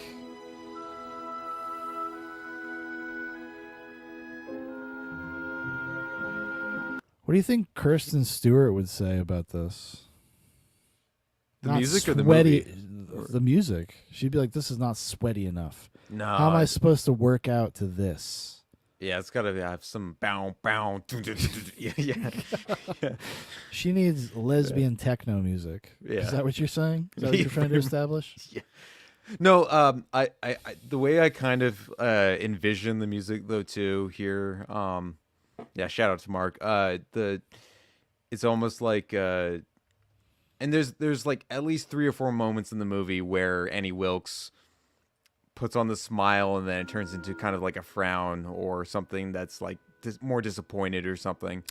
Yeah. And that's how the music like encapsulates that. It raises to that high note and then it just goes, nope, we're teetering back down to where we. It like flutters back. It down. flutters, yeah. It's yeah. like Yeah. it's her having moments of self-awareness is when Yeah. she gets like really depressed, like really sad. Right. And this theme just beautifully underscores like all those different kind of peaks and valleys of her character. Yeah. And that's what I just really love it. I could sit there and listen to that all night. Yeah.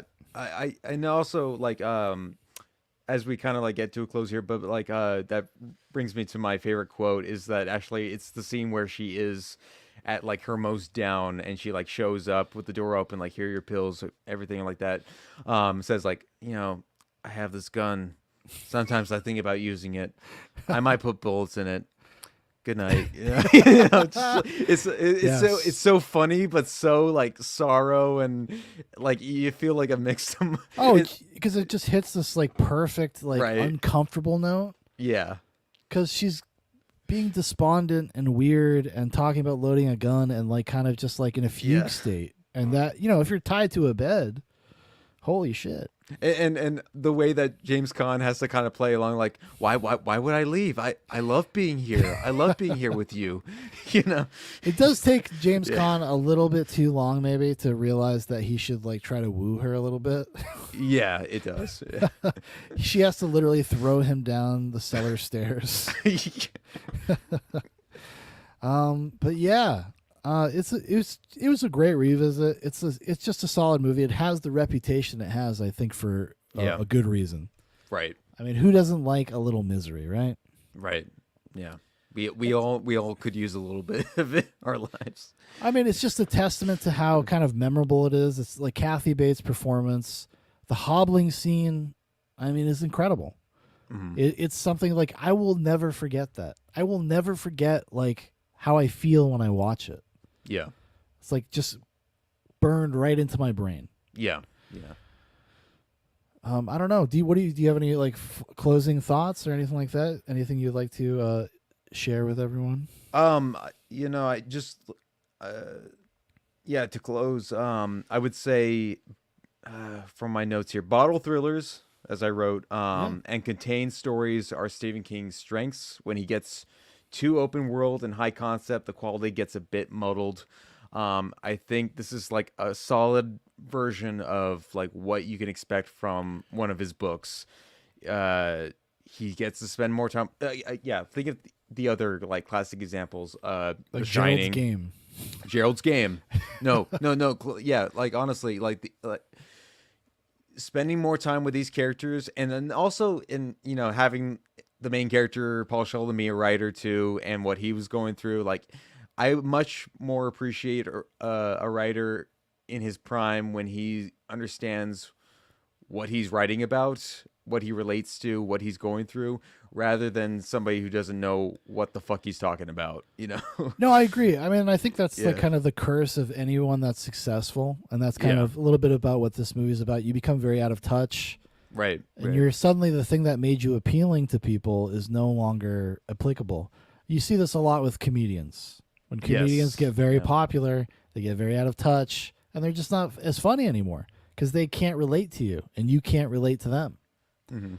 So it's kind of like shooting themselves in the foot a little bit, Mhm. And I don't know if I've seen too many comedians navigate it very well. Maybe Dave Chappelle.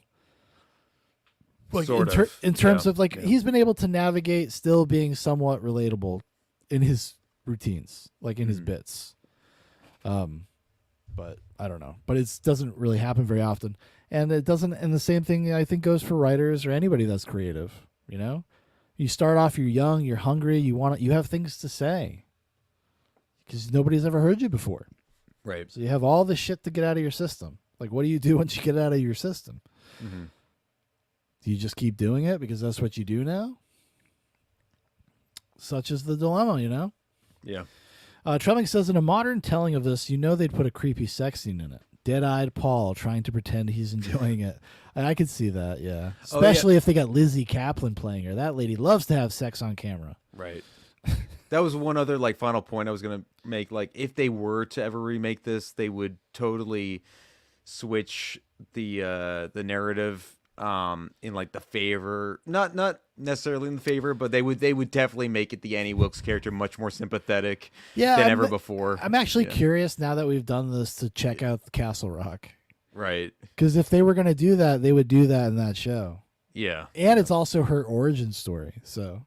Right. Oh boy. Oh boy. Yeah, I think you're right because it would have to be, or they would just, what they would do? They would just gender swap it. Oh, they would do that. Yeah, I was gonna say it would be You'd have gender based in some way. Yeah. Sydney Sweeney, this 22-year-old girl, would be Paul Sheldon, and I don't know who the fuck would be Kathy Bates, and they'll get Mads Mikkelsen to be Kathy Bates' character, Annie Wilkes. Sure. That's what it would be, and it would be about a creeper. Yeah. A creeper incel guy who, maybe he's the guy that created Dignify AI, Yeah. Yeah. Maybe he's the guy that was there talking shit about Kirsten Stewart and her lesbian photo shoots. Yeah. And he was saying distasteful things.